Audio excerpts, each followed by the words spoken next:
Hello, hello everyone, and welcome to the first Nice. round of the Assetto Corsa Competizione Spring Championship here for the first race this spring. It's the six-race calendar here for the season, which will start in February and will conclude over in March. We heard the Omodoro Nacional di Monza, while the finale will take place over at the Circuit de Catalunya in Barcelona.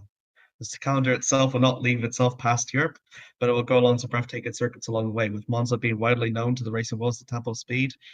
This track itself will provide amazing high-speed action, like as we never seen fast before, with very fast average speed for these GT3 cars.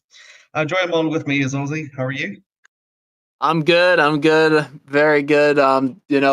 First time doing commentary for one of these events. I do happen to know quite a lot of people who will be racing with us today. So I think it's going to be quite exciting. Just to be able to not just to be able to watch the action here at BUSR, but just to be able to see um, what my friends are hiding from me. But at the same time, it's great to be able to provide some commentary and stick with you here in the booth here, Amir. Let's. I'm absolutely ready for this. I'm revved, ready to go. Um, yeah. What more can I really say? Absolutely. I uh, think qualifying is just starting right now, so we'll head over down the track side now. All right, and qualifying is now underway. It's a 15-minute qualifying session here for in the Monza. It's the one of the three races in the calendar that will host a sprint format. So, unlike the usual format of a typical 45-minute race, it will hold one 20-minute race and another, which is 45-minute race. So, in a track as Monza with no elevation and being a particularly very fast track, I think this will actually pose a good advantage actually, and will produce a really exciting racing product here for the first race this season. Yeah, and it's also good because as you told me before we went live, we have quite a few newcomers coming into the field. So there's definitely a bit of an unexpected sort of factor going into it. What do we know and what do we not know what our racers here are capable of, as we have a live view of Anna Foster, number 734, currently in qualifying, and behind them in the standings we have T Danny and then Adam Bent, who I do know personally as well. I honestly just hope that some of the, if there's any mishaps that happen, I might be tempted to use them as ammo after the fact as well, just to kind of toy with them in some of the VC calls too. But yes, it's Absolutely, very interesting. quite It's it's even yeah. more interesting to think that in what is Italy's home race, actually, that we've only have about four Italian manufacturers here for qualifying, and Yeah, only one Ferrari as well, which is actually particularly surprising, given that Ferrari GT3 is one of the. It's I'm not entirely sure about the easiness of the GT3s. But I'll tell you what is surprising. There's seven McLarens out of the 18 in the grid, so it does show like the familiarity with these drivers that they have with that McLaren GT3. that's true. I was about to bring that up as well. I was going to say there seems to be an overbearing presence of papaya in this grid here. Papaya, that's true. Um, Yeah, Giro is currently set the fastest one in the Ford with a 1:48.185, which is fairly good. It's about 1/10 faster than the Foster was in the McLaren that was provisionally pole. And slowly entering in that 10-minute mark, we've still got about the remaining about third of the grid left to set their lap times. yeah. I feel like that's an interesting choice using a Ford, given a lot of familiarity with manufacturers you might see in F1, such as McLaren, Mercedes, Ferrari as well. But yeah, I did not expect to see a Ford in this rotation. Yeah, neither did I. It's actually a fairly rather pleasant surprise. But I think in regards to that setup though, I think that Ford can provide some very top speeds. However, it is still, as I've mentioned before, 1/10 faster. And as soon as I said that it's displaced, the sole Porsche, no, the second of the Porsches of Goldsmith does a 1:48.9. It's about 800s faster than the Ford. A very tight, close qualifying battle here between these two brawling up. Absolutely. I have seen. Oh, and it looks like Anna Foster has taken the lead just as I was about to comment on having witnessed some racing action before with Owen Goldsmith. He does have a lot of skill behind the wheel. As someone who did not grow up necessarily watching racing, it is still impressive to be able to learn and watch all of the techniques and such that all of these racers employ to their advantage.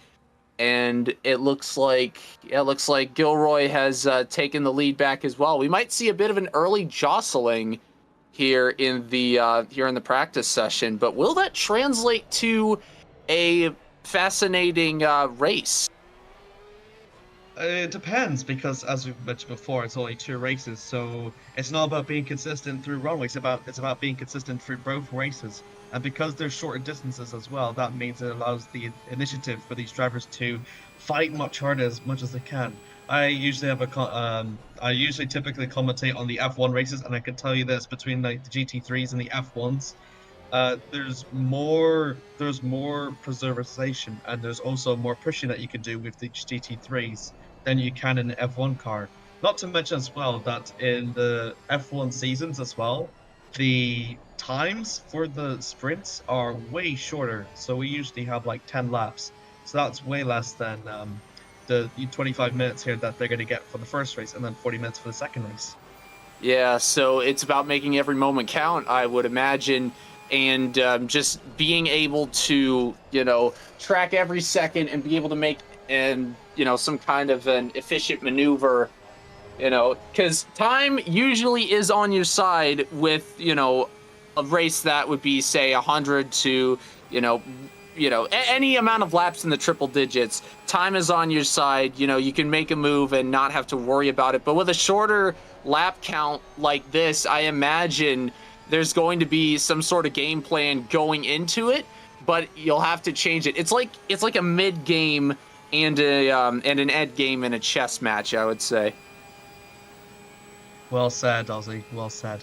Mm-hmm. Cancel's not improving his lap time, but he still remains the forefront runners of the Porsche. I will say though, turning back to Gilroy Boy, he's actually managed to improve it, and he's still 7 tenths up faster. The question is, will we ever see that Ford be displaced? He's actually going to go out again and maybe go for another improvement. Yeah, well, if I know anything from driving out and about on I-94 near Detroit, it's very hard to displace a Ford, especially if they've got some unnecessarily bright I-beams. I trust me when I say I have had my fair share of being stuck behind. I drive a Honda Civic to get to and from work, and it's trust me, in the area in which I am from, you are not going to, be on a drive without having to sit in front of an F-150. That's incredible. Shujiri manages to set the lap of setting himself up at a 10th. So that means that all the drivers now have set their lap times now. So that means there's going to be nothing but improvements from here on out. With less than 5 minutes to go, the race for pole position is still on. The question is who will be able to claim it at the end of it as we ride on with the one of the Mercedes. Yep, as I've heard time and time again, it is not over until the fat lady sings. God, your commentary skills are on point. Would you believe me if I told you this was my first time doing this? Like, I just have the sort of charisma, I guess. Maybe it's my knack for public speaking. Probably. Haxel displaces the Ferrari to get himself into the top 7. That's a pretty good position, actually. And something that the Mercedes struggles just a little bit. Haxel Mm. actually managed to pull that up to 7th, which is generally really impressive. Here's one of the sole Hondas. It's not quite a Honda Civic, but it is a Honda NSX. Goodness gracious. It is also Got a the sole spoiler just Japanese like mine. Sorry. It is the sole Japanese manufacturer that we have here on the grid for Monza, and a pretty decent showing for 9th for Cav Bud. It's gonna, I think, try and see if it can go for another improvement. Yeah. Just as soon as I said that, it's been displaced by Bent. It's gone. Oh man. Yeah. Adam Bent, or as we call him affectionately, Wadham, as usually there's another Adam in the friend group, that being Adam Benjamin. You may know him as Stick991. Great guy. I love talking American football with him. He's a Giants fan, unfortunately, but you know, we got a lot of fun in the friend group as we see a POV here from Ben Gilroy in that Ford Performance. He's very efficient around these turns here. Yeah, absolutely. Aaron Foster actually just managed to get it to 5/10, which is, you know, an Oof. improvement. It's actually clawed in 3/10 in, but it's still not enough to place Ben. And he's still not really finished. As you said, very efficient on those corners. His setup must be really optimal. I think it must be optimized for that straight line speed and the acceleration, because we're going to see coming up through the final corner.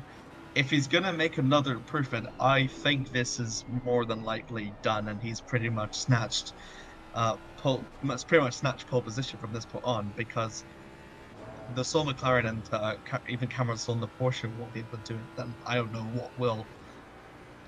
Yeah, if there's any time to improve, it's certainly now, with 3 minutes remaining in the qualifying phase. Interesting thing to note as well: Merrifield and Haskell at 7 and 8 are tied down to the nearest thousandth of a second. Goodness me. Yeah, that is something you rarely see. It's very close, but they are definitely on the same they're on the same manufacturer, which does it does even out the playing field just a little bit now. Still down to 2 minutes and a half left to go. Ben won on his last lap, was a full second slower. As we see, Merrifield on BTCC inspired livery does not improve.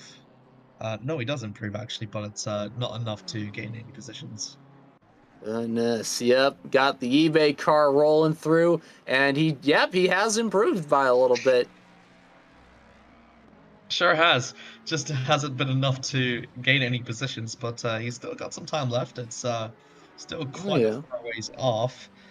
Slowly entering under the 2 minute mark left on the clock now, and it's pretty much do or die. This is also when the track gets at its busiest as well. So the people that are saying the pole positions, like him, might have some trouble with maybe traffic up ahead.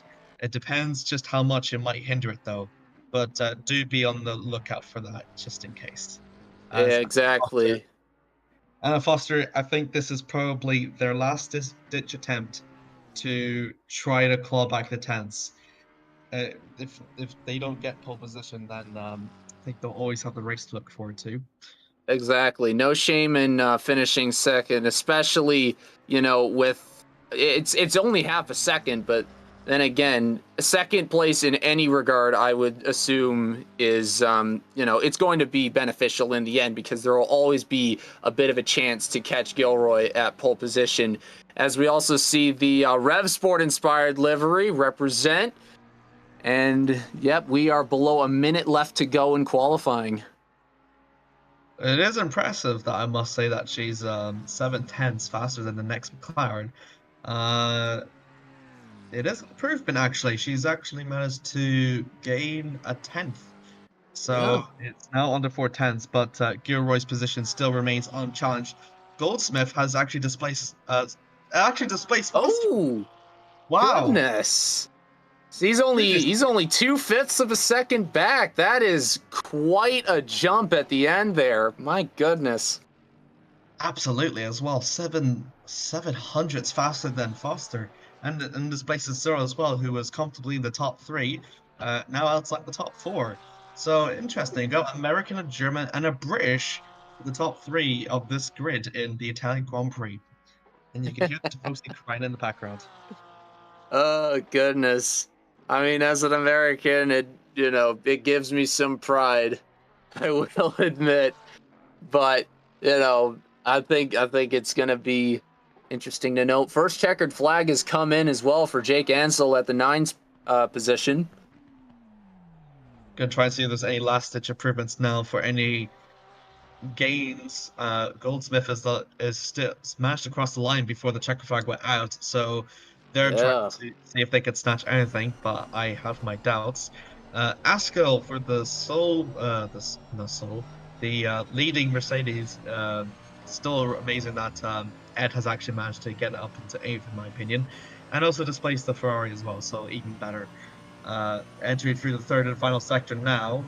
Just trying to see if there's any chance of improvements left in that Yeah. Mercedes. It goes very tight in and then fairly wide out for the last corner, trying to maximize that speed as much as he can. So when the Yeah. final few cars across the line, will it be an improvement? Yeah, considering especially with how skilled of a racer Anna Foster is, that they were only able to get a just a. Oh, speaking of a tenth of a second improvement, Owen Goldsmith with an improvement to 3/10 behind. But yeah, as I was going to say, when even the most skilled racers are only to get a single tenth of a second in position, you know that you have to make every last moment count.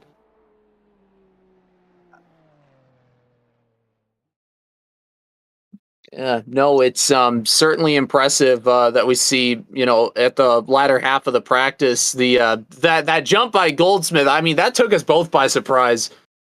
It absolutely did, yeah. Like it kept on steadily climbing from 5/10 to 4/10 and to 3/10. It actually shows very promising for Goldsmith, considering like they're outside the top three the majority of the time. It actually shows really, really interesting premise for how that Porsche will do for actually the sprint race now. I could not agree with you more. As the racers are on the grid with less than 2 minutes left to go before the session starts. Honestly, I'm hoping to see some action up front, as you were talking about with the steady and consistent improvements that Owen was making towards catching Ben Gilroy. I honestly think that does give him a greater chance to displace Gilroy at the pole position.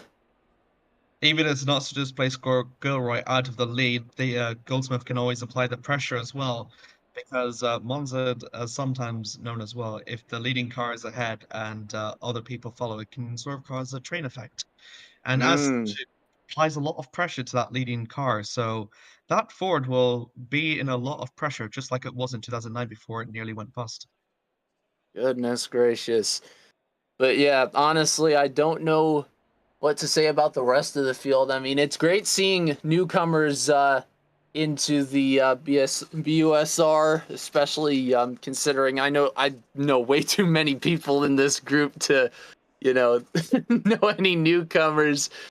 But that does, like I did say before, it does provide the factor that we don't know everything we can expect. There could be, maybe some of the racers at the back half of the path jumping up, maybe double digit positions. We could see that happen, but if it does, it's too soon to tell at this point, but it's always a possibility. Definitely, for sure. The 10 seconds are slowly draining down as the ACC Championship for BSUR resumes in broadcast, and it starts here at Monza.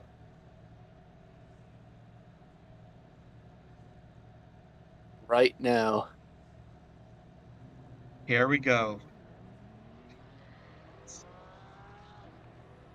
A nice little formation lap to start. Once that green hits, though, it is no holds barred. All hell will break loose. Hell in a cell. I would not have it any other way, especially on a Monday afternoon where I am, but evening where you guys are in the in the UK and Europe. I think we've had a car in the background. I think that was a McLaren that crashed out on the formation lap, but I believe they are softly back up and running again. This formation lap will definitely allow the track surface to be accumulated in the temperatures, which is provides a good of a benefit. It also really sets the tone as well, as the drivers will try to maximize that tire warmth as much as they possibly can. Sunny, no chances of rain, I assume, and as you said, a perfect environment for a no hards barred race. And in a race like Monza, could we have not had it any other better way than this? Yeah, I mean, considering how slow the formation lap will always be in a race, I think the current presence of mind in most of these drivers is just to warm up the tires and don't get your car out onto the sand and pull a Lance Stroll. Or David Coulthard. That's true. It is actually very important. It is funny you mentioned that because there was one time I actually did bin it off the formation lap. And it looks like Yeah. we've got. Yeah, I don't know if that came through, but yeah, Pete has informed us there is a slight amount of damage here for Maxwell Williamson in the 13 car. Yeah, I think that was the same car that I mistaken for as the McLaren that went into the wall. That was just before the first corner. That's going to be a bit of a problem for Williamson, and he's kind of limited in options in terms of what he wants to do. And it's a shame. I guess the car took your comment personally then. Probably. In that case, commentator's curse then. Oh man, an example I've seen all too well. They exist in America as well. Yes. Oh my gosh, I have seen it so much happen, especially in the NFL and Major League Baseball. Good thing you're coming to the Glen then. Yep, exactly. Great thing. I consider myself a lucky man, but if I jinx somebody, I apologize in advance. I wonder, we'll see if we'll have any sort of Gilroy domination continuing out through, as everyone's starting to bundle up now and get close. As soon as Gilroy puts that acceleration in for the green, everyone is going to follow suit. It's very similar to a NASCAR Cup Series race. If you've seen the Bowman Gray race, you know what I'm talking about. And ironically, I do not watch NASCAR that much, but I do understand where you're coming from there. Yep. I'm also starting to notice I think my commentating style might be a little too much akin to Chris Collinsworth. Perhaps. Slowly, surely. And the green's up. There we go. As we already see some pressure being applied from Owen Goldsmith as well. They are side by side going into a 2 wide down this straight here. And it looks like a little bit of a slowing down going into that first turn. And someone has already binned it off the course. Who is that? Is that... That was Williamson again. And we've got a pile up now in the second quarter. Goodness gracious. I thought I was going to have to bring some cash to see a yard sale, but clearly I was wrong. That's hindered a lot of positions, actually. That's yeah, going to see that instant replay there. Take a look at that, especially coming through that serpentine corner, and then you see all the eBay car drifted a bit through. I forget who's in that livery, but yep, it appears to be a possible catalyst for that, as I saw at least 3 cars involved in there. Yeah, that was Merrifield. That was the one that got caught in it. Williamson as well, the person that we were talking about received damage in the formation lap, was the one that spun out on his, I think it was on his own, in the same exact position, just before turn 1. But the main talking point is Gilroy has actually lost his lead over to Goldsmith, just from that pressure that he applied on before turn 1, and it made it work. Yep, and I did see at one point Goldsmith, Gilroy, and Searle were within 0.2 of one another. So an early battle might be brewing here, as there may be a bit of a position change. I think I see the numbers kind of differing, with Anna Foster reportedly as about 0.4 behind. Yeah, and Gora just it's going a bit wide. I think Gora has damage as well. And we'll turn our attention back into the lead as Gilroy challenges Goldsmith now as they head through turn 1 and then turn 2. Has a bit of an edge, but he's got the cleaner line out, and Goldsmith just about holds out his lead out of Gilroy. Fantastic racing going on. Oh, Absolutely. Couldn't have asked for a better start, as we see Sam Hindmark appears to have gone a bit wide there. yeah, it's gone wide. That was to use the entranceway for that. Gilroy tries to fancy his chances, but to no avail. I think it's just going to be behind Goldsmith as much as he can, and you can just see that train between those four is already forming up now. We're barely even 3 minutes in, and the trains have already started to form. Goldsmith has got a lot of defending to do if he wants to be able to hold off his lead on lap 1 right till the very end. It's going to be very Yeah, hard, but if anyone can do it, I can definitely tell you it is Goldsmith is more than capable of doing it. absolutely. And you talk about Goldsmith getting some pressure on. I mean, Gilroy's got pressure on as well, considering how close Searle and Foster are to that main pack of 4. Absolutely. In fact, for Searle and Foster, all they just need to do is just stay behind them as much as they can, and if these two have a calamity, just reap the benefits. Yep, absolutely. At this point, it may just turn into a battle of who blinks first.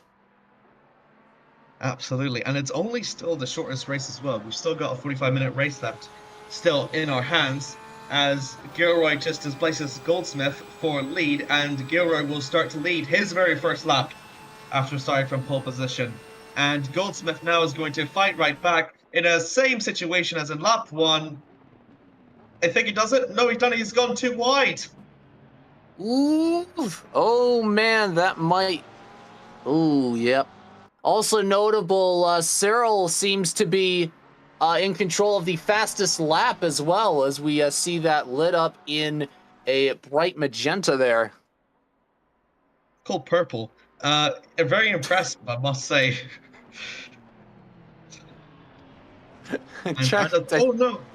Oh no, Goldsmith has gone wide again. That's the second mistake that he's made on this lap, as he's being challenged by, not Magenta, the purple car of Anna Foster. I'm sorry, I had to laugh at that one. I tried to. I do art on the side, so I tried to kind of color coordinate that, and that was the first one that came in my head there. I know, I'm poking fun at you. I know, I know, and I'm all for it. Oh, and it looks really like between H and the car behind as well. Still in the midst of their own battle here going on. We'll see a replay of that. It was very close on the edge. If it wasn't for the fast reactions of the purple McLaren Dora, then it would have been fine. It would have been fine. But yeah, they're still in their positions. They are catching up to the rest of the. Well, they are sort of catching up to the rest of the pack. It's still 4 seconds. Must have been from that damage, though. Tension draws up to the front, though, between Foster and Goldsmith. Is Goldsmith going to drop out of the podium? it appears not, at least for the time being. As you know, as was true last lap, the top 4 close together, and we got. It looks like Cam Searle is going to be taking that entrance lane there. It's gone wide. That's the. What was it? Goldsmith went too deep, and unfortunately lost the position. Searle has gone too deep, and as a result, has probably lost his best chance of getting the lead now. Foster looks chances and doesn't. Haxel gets the first penalty of this race, and it's early on, 15 seconds. Goodness gracious! And considering he's got Merrifield, she, and Gora all within a close amount of time behind him, that's going to be very costly. May put him in the same realm as Williamson, even.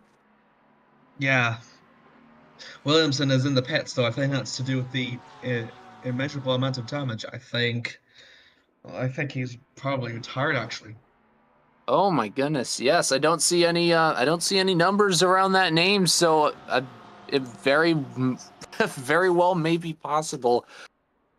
See a replay there of Goldsmith overtaking Searle to become the leading portion now, And Goldsmith now, I think, will be very lucky that Cyril has had that incident because now he will lead the charge now back to Gilroy and hopefully try to reclaim for what was his a few laps ago. See a replay there of Cyril. Cyril goes wide and into the ground. And that's how he lost fourth position, actually. Or lost third position, actually, to Foster. As it hit that curb so wide. I'm surprised there won't be any damage there from that Porsche, to be honest. Yeah, quite unfortunate. You know, the smallest mistake can turn into, you know, an appropriate example of making a mountain out of a molehill. Just the slightest adjustment and the car goes wide. I think someone is in the pits, I believe. That's number 13 of Bent. The Lamborghini is currently in the pits. I think it could be damage, I believe. I'm not entirely sure. As Cameron Stroll has his chances on Foster, but not to any avail. Still trying to stay behind of the McLaren. Although might have a go at one of the Lismos. No. Yep. Still a bit of a battle. Searle may have lost out on the podium, at least for the time being, but he is still keeping very close to Anna Foster within 1.5 tenths of a second there. And it looks like we have a second penalty. That one's being issued to Johansson in the number 5 position. That's big. That's actually really big. It's not looking really too comfortable for that whatsoever. It's just under the abyss though, because he's not got much challenge ahead or behind, so he is sort of relatively safe for now. It is nearly approaching the halfway mark here for this first race, so there is a slight chance for Johansson to potentially come out of this unscathed. Yeah, I mean, at least relatively too. It's always going to be a very deflating feeling whenever you get a penalty, even if you may think in the driver's seat that the penalty was unwarranted. But, you know, sometimes you just got to slow down a little bit and take it all in as you realize you may have made a mistake. Foster was really late on the brakes there, and it was a bit too close for comfort there. As we turn our attention now back to Haskell and Merrifield. Merrifield is looking to make an overtake now for this main straight now. This is the battle for P13.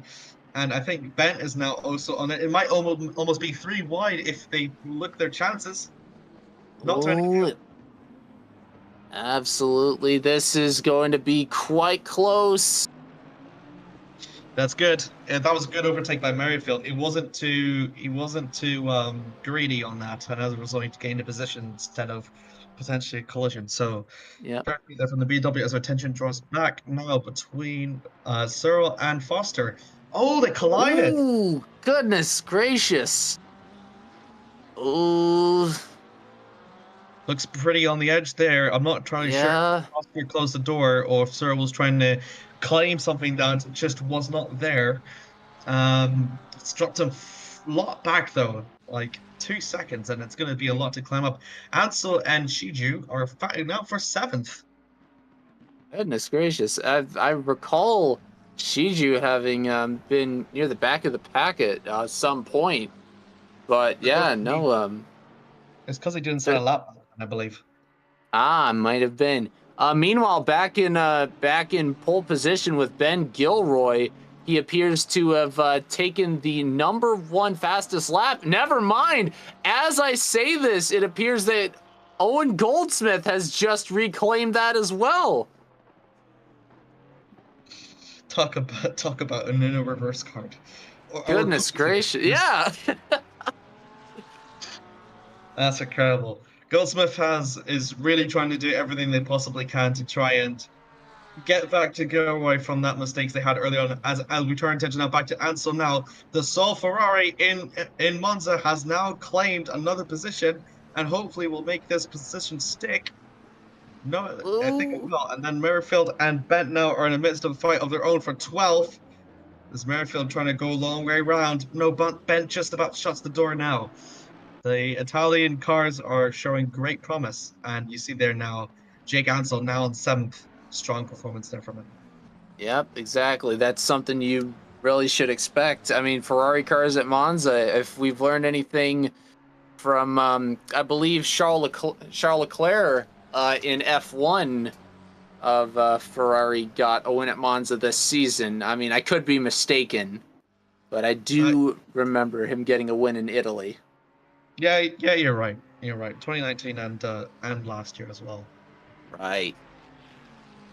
You're Yep. very good. I applaud you. Thank you. Thank you. Thank you. And meanwhile, we've got a 5-second penalty that's been issued to Anna Foster, our third so far of this session, as we see the markers still beside Haskell and Johansson, yet to be fully served. Yeah, that 5 seconds is huge. That's to do with collision with Searle, I believe.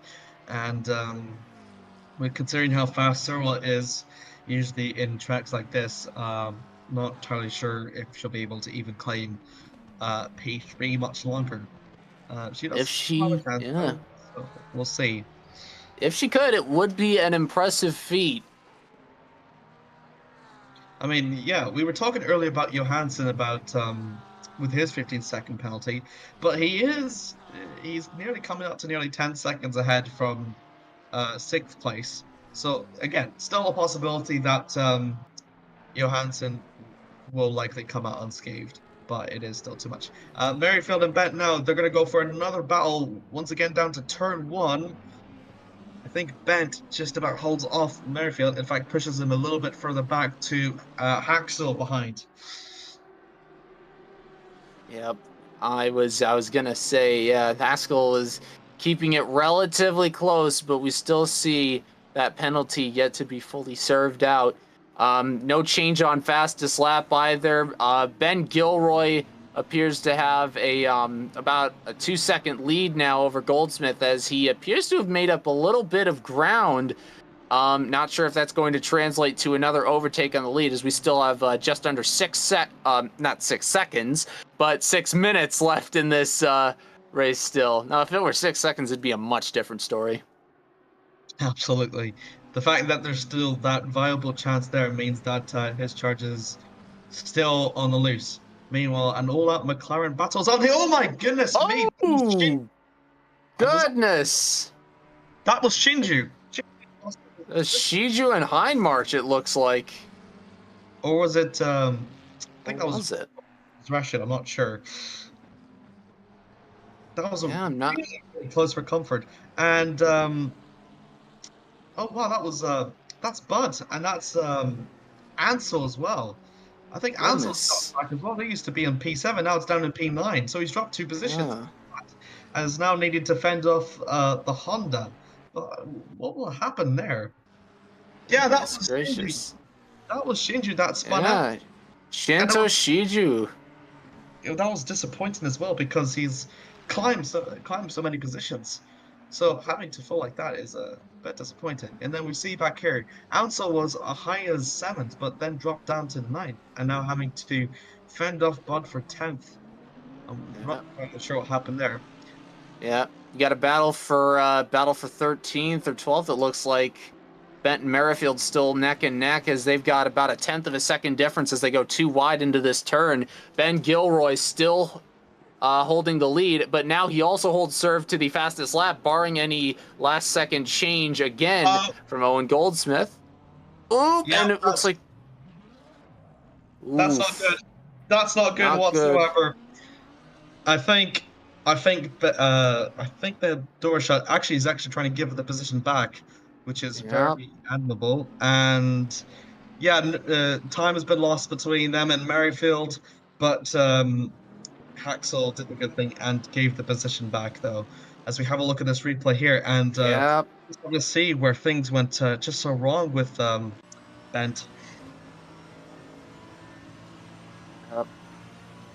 At the nose, too wide around a turn, and the slightest mistake potentially.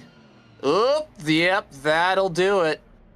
Yeah, the thing was that he just didn't turn enough into that corner, didn't commit to it, and he did the right thing by handing that position back, and as a result, we'll probably get away with minimum punishment. But that is very amicable. the thing for Haxel is he didn't need to because it was already 15 seconds already. So again, good for him. Yep, good for him. Oh Yes, goodness. And he's now my as driver today. That's Ansel going wide just out of turn two. I think that will cost him a little bit of time between him and Cav now. Just under 3 minutes left to go now on the clock, which is about around 2, 3 laps or so. There's no sign of Gilroy ever stopping that domination whatsoever, though. meanwhile, back at 12th with Thomas Merrifield, who has been served a 5-second penalty. I'm not Yep. entirely sure what that is at the moment. I think we'll come back to it later. I think it may have to do with previous incidents, not sure. Yep. Yeah, Merrifield, though, taking his chances on Charlie Green, currently in 11th, and down the inside, and is now into provisional 11th on track now. Very good there from the BMW. High marks in the pits. Goodness gracious.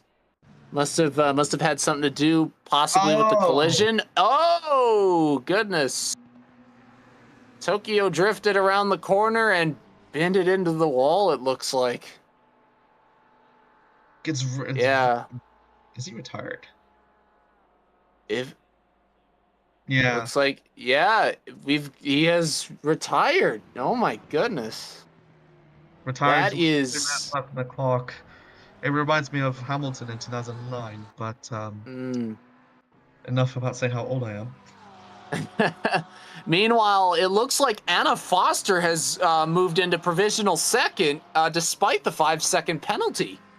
Yeah, Searle's just overtaken as Goldsmith as well. So Goldsmith itself, while we were focusing on the McLaren, Goldsmith has just kind of crumbled now from P2 all the way down to P4. Remember, I said there's someone off again. That's Woo! Johansson.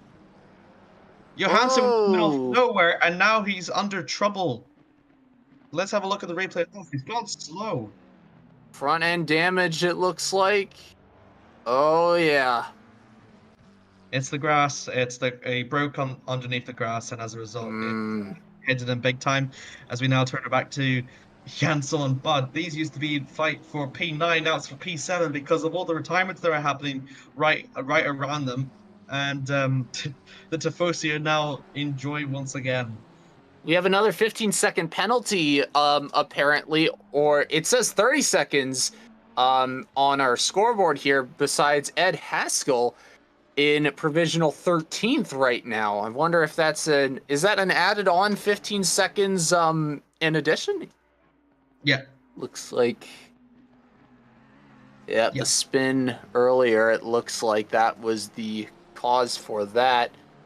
And it looks like time is running out here as zeros across the finish line before the timer ran out. So one more lap now is left, I believe.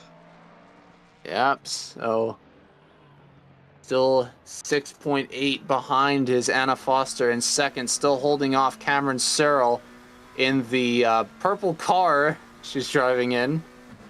Searle doesn't need to overtake Foster, though. He could just simply stay behind her and still gain second anyways. But the question is, will he want to do that? Or is he still going to try and risk it for on-track position? Because there is a difference between on-track position and winning on a technicality. And I wonder if Searle will let that affect him. I wonder. I'm not entirely sure. I personally don't think it's worth the risk because of all the accidents that are happening ahead. As we turn our attention now to this, I think it was Johansson and Merrifield. Merrifield with a quick overtake just before the finish line. Merrifield's actually got himself up into 9th, which, even though he's got a 5-second penalty, is very impressive. Yeah. Yeah, he has the 5-second, but Johansson with the 15-second. So he'll just drop to 10th actually because Green is within 3 seconds. No, it'll be close. It'll actually be close for Merrifield if he'll be able to hold it. As Gilroy will come out for the final corner, it was practically a very great drive. And what an amazing performance from him as he hits the boulard. He hits the boulard to win. Yeah, minimizing the mistakes, able to hold off challenges from Owen Goldsmith, who dropped down to 4th. All around great Oh shit! race. I'm off Well again. done. Oh, that's Dude, Shinto Shiju. What what happened happened? there? Oh, it's on the grass. Oh, went too tight. Oh Yeah, wow! it out of fuel. Oh my god! That's That was Ansel and Bud. I think Bud's just going to be able to hold off Ansel now to cause an upset for the Tifosi. What happened there? It was an inside overtake, and he's just about fended off. Oh, that's on edge. That's very on oh, edge. yeah. That looks like, from my point of, or at least from my perspective, I think there may have been a little bit of contact there, but still a very gutsy inside overtake there by Cav. Ben's up into 11th. Asco with a 30-second time penalty is going to see his position drop and drop and drop. It's an interesting performance, absolutely, from the Mercedes. Yeah. Uh, Yeah, fifth place as well. Ghani Rashid, a name that we have not really talked about in this broadcast, all the way up into fifth place. yeah, he kind of took over Johansson's position as like the driver in the middle of nowhere, but he did really good to get himself out of trouble to finish fifth. I mean, the fact that did have damage, the fact that Johansson did damage after this is pretty impressive. So Yeah. it will finish in 14th, and I believe that is the race over with, I think, yep. All right. Yeah. Yeah, not a bad start to the season, if I do say so myself. You know, the overtakes. I mean, it was. It. I guess you could say it was predictable, considering how Ben Gilroy ended up finishing in pole in practice, taking the win on the race as well as fastest lap. But it was a good kind of predictable, I feel. Yeah, it's one of these races where if you told someone like, "Here's the stats," and you just say Gilroy just dominated, it cannot be further from the case because throughout the 2/3 of the race, he was constantly being challenged by Goldsmith, Foster, and Searle, and he just ended up being better than all of them, and also having the one with the least penalties as well, which is, given the circumstances which all the other three drivers that were doing, is actually really impressive, and you know it's just very interesting as well because we don't really talk much about the other drivers as well. Like Goldsmith had a really good chance to win this race, and it just wasn't his day, was it? Yeah, but still, you can't really scoff at getting second in practice. He may have dropped a couple of positions into fourth, but that's still all around. I believe that is a good showing from him. Like it's been said, this is the first race of the season. There is plenty of time to be able to catch up and assert dominance in the top half of the pack. And I don't think you scoff at a fourth place finish in the first race of the season. Absolutely not. There may be cause for concern with mistakes having been made, but not significantly so. Absolutely as well. And is there any other drivers around throughout the race that caught your interest, would you say? I would probably have to say definitely Anna Foster, despite having that 5 second penalty, still second on the field. She's not taking no for an answer. I mean, it may reflect later in the results, but all around, I do think she was minimizing her mistakes as well, and keeping the action plentiful as well. She caught my attention definitely. I mean, the drivers who were crashing, I mean, namely Shinto Shiju having a couple of incidents. I don't think we really had much of a choice but to, be drawn to that as well. But other than that, I think all around the pack as a whole did very, very well. Yeah, it's something that you say about Shinji because he's clearly really fast. Doesn't really tell the whole story because chances to climb up to sixth and then it just fell off by more drama and more collisions and it just ended up as being down in 10th. It's just really sad. Yeah, Also at not really fun as least, well to yeah. not run out of fuel. That's true. That's true. Running out of fuel is probably, oh man, it's one of those things that you just have to prepare for in advance. I mean, I guess at this point it's just what could have been. I was going to make an American joke, but I don't think it's appropriate. Oh goodness gracious. Oh lordy. I will say that Merrifield in general really impressed me though, because Oh having yeah. started in like down in P15, P16, and kind of kept his nose fairly clean while other drivers around him were getting penalties. The fact that he's managed to finish in ninth in that Beamer is quite remarkable, I would say. Mm-hmm. Yeah, sporting that eBay livery as well. I guess he must have got a bargain on that car. Absolutely. Oh goodness. I know. I mean, if this is what I, have seen for the first race, I will say I am excited for how the rest of the season will play out. There is still one more race, I believe, left. We've got the feature race, the 45-minute race just ahead of us, as the team behind the scenes are slowly joining into a new server. The question I have now is, because we've just witnessed a qualifying session for 15 minutes and a race for 20 minutes, you've mentioned before that you've been in these sessions before. So how different is it between a shorter race and a longer race? Um, I it kind of depends on the time gap because I have witnessed I have seen like stretches of 24-hour races. Namely, there was one Rev Sport took part in recently that was 24 hours at Daytona, and coming through the stretches, we don't really focus as much on the action, at least us watching it, as much as we focus on conversations. It's like talking on the phone while doing your chores. You kind of start to lose track of time and action as your brain starts to slowly meditate its way into the current situation. So I will say the fact that I'm actively commentating over this is very much different, but I'm always a chatterbox in conversations, so how much different? Maybe not as different as I initially think. Goodness gracious. uh, I honestly, at this point, it shouldn't surprise you that I had such a wordy response to that. I tend to be like that. Uh, Nah, yeah. absolutely. We've Hmm. um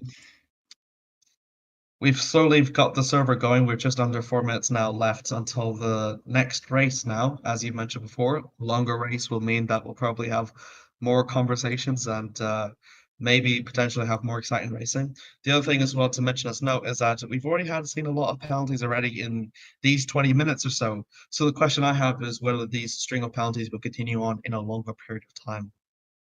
Oh, as someone who currently majors in actuarial science and is pretty good with analyzing trends, if we were to take this if we were to make a hasty generalization, it would translate to gobs and gobs of penalties throughout the season, let alone this race. Maybe twice as many considering the length of the race is twice as long.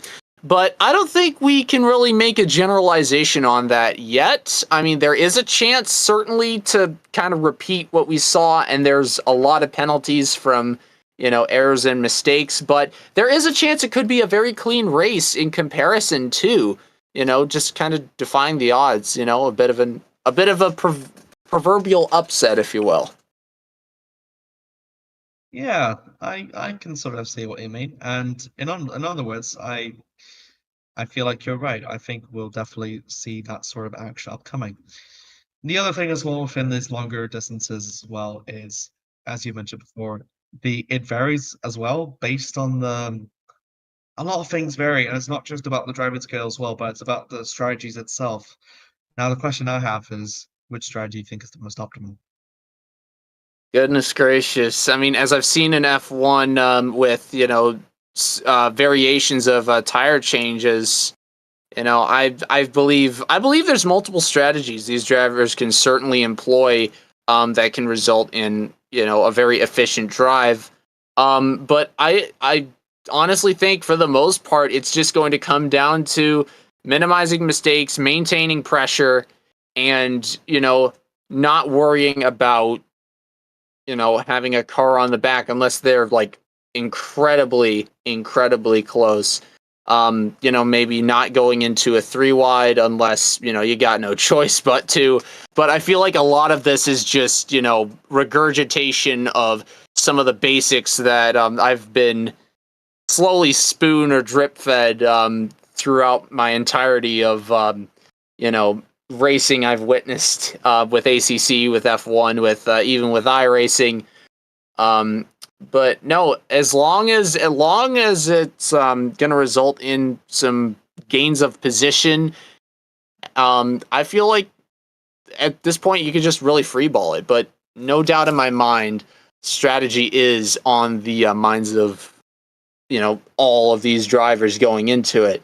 Whether you're at the back half of the pack just trying to focus on finishing the race, or whether you're at the front focusing on, getting the points, getting the fastest lap, getting the fastest finish, or even in the middle where you've got to focus on, getting battles for every position. As we saw with, I believe it was Cav Budd and Jake Ansel for 6th later on in the in that shorter race as well. It doesn't matter what position you're in. Your strategy may change, but the fact that you're the person driving the car probably won't change. And I feel like I've rambled on long enough about that. Goodness, It's fine. But it is like something like interesting thing to note, well, because that's the thing with longer races, and it's also a good thing as well for races like this where there's action throughout the place. So it's not just the fights for first, it's the fights for the medium positions, it's the fights for the back markers. It's just yeah, all the that. fight to finish. It is the fight to finish. It is absolutely the fight to finish. As slowly the session is slowly getting underway for the next event. Yeah, next event. Goodness gracious, what can we expect? We could probably expect something. We could probably not expect something. Maybe both will happen. The future is a mysterious concept. Pretty much anything is feasible in the world of BUSR, and always has been. Yeah, could see someone go from, having a last place finish in practice to enjoying the spoils of first place due to literally every other car having to retire for some weird reason. I mean, the chances are incredibly slim. It may not be plausible, but it is possible. Yeah, anything is possible in the BSUR. That's what the famous Murray Walker said. Mm. That reminds me of a quote I've also heard from LeBron James: "Don't eat."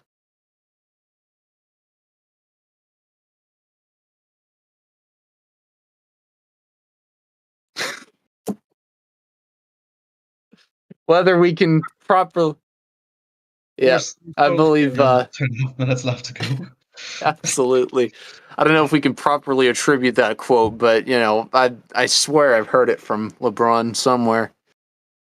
But yes, session will be starting in just over 10 minutes, or 2. I was looking at the seconds. I saw 2:10 and I thought, you know what? We'll switch those numbers around just for you today. 6 seconds. Oh goodness. As we see all the cars on the grid there. Foster and Searle are in the top 4 once again. They both were closely knit in the 20-minute race. It's a longer distance, it's 45 minutes, and there's more chance of trial and error right here. The question is, which one of these 4 will be the first to crumble? We've got a new car as well, James White. Porsche actually joins in the scene now. Having not started in qualifying, he will start at the back, but must say, striking livery. I do know James. James definitely. I don't know him as well as some of the other people I know in this race, but I will say from my experiences with James, he's certainly a very pleasant person to talk to. Very skilled driver. There is definitely a chance that he's going to gain quite a few positions. You talked about the front four with Gilroy, Goldsmith, Foster, and Searle. The four behind them in Hindmarch, Johansson, Merrifield, and Haskell also quite notable. Maybe not as much for finishing in the top block, but for the action we saw, whether it was through penalties, whether it was through, spinning out, taking one too early. But I feel like it's an interesting first half. We'll slowly see as the minutes pour by to watch people disintegrate into their own sort of racing grips, and we're pretty much going to see all the incredible action that we've seen from the first 20 minutes extended beyond that for the 45 minutes, I reckon.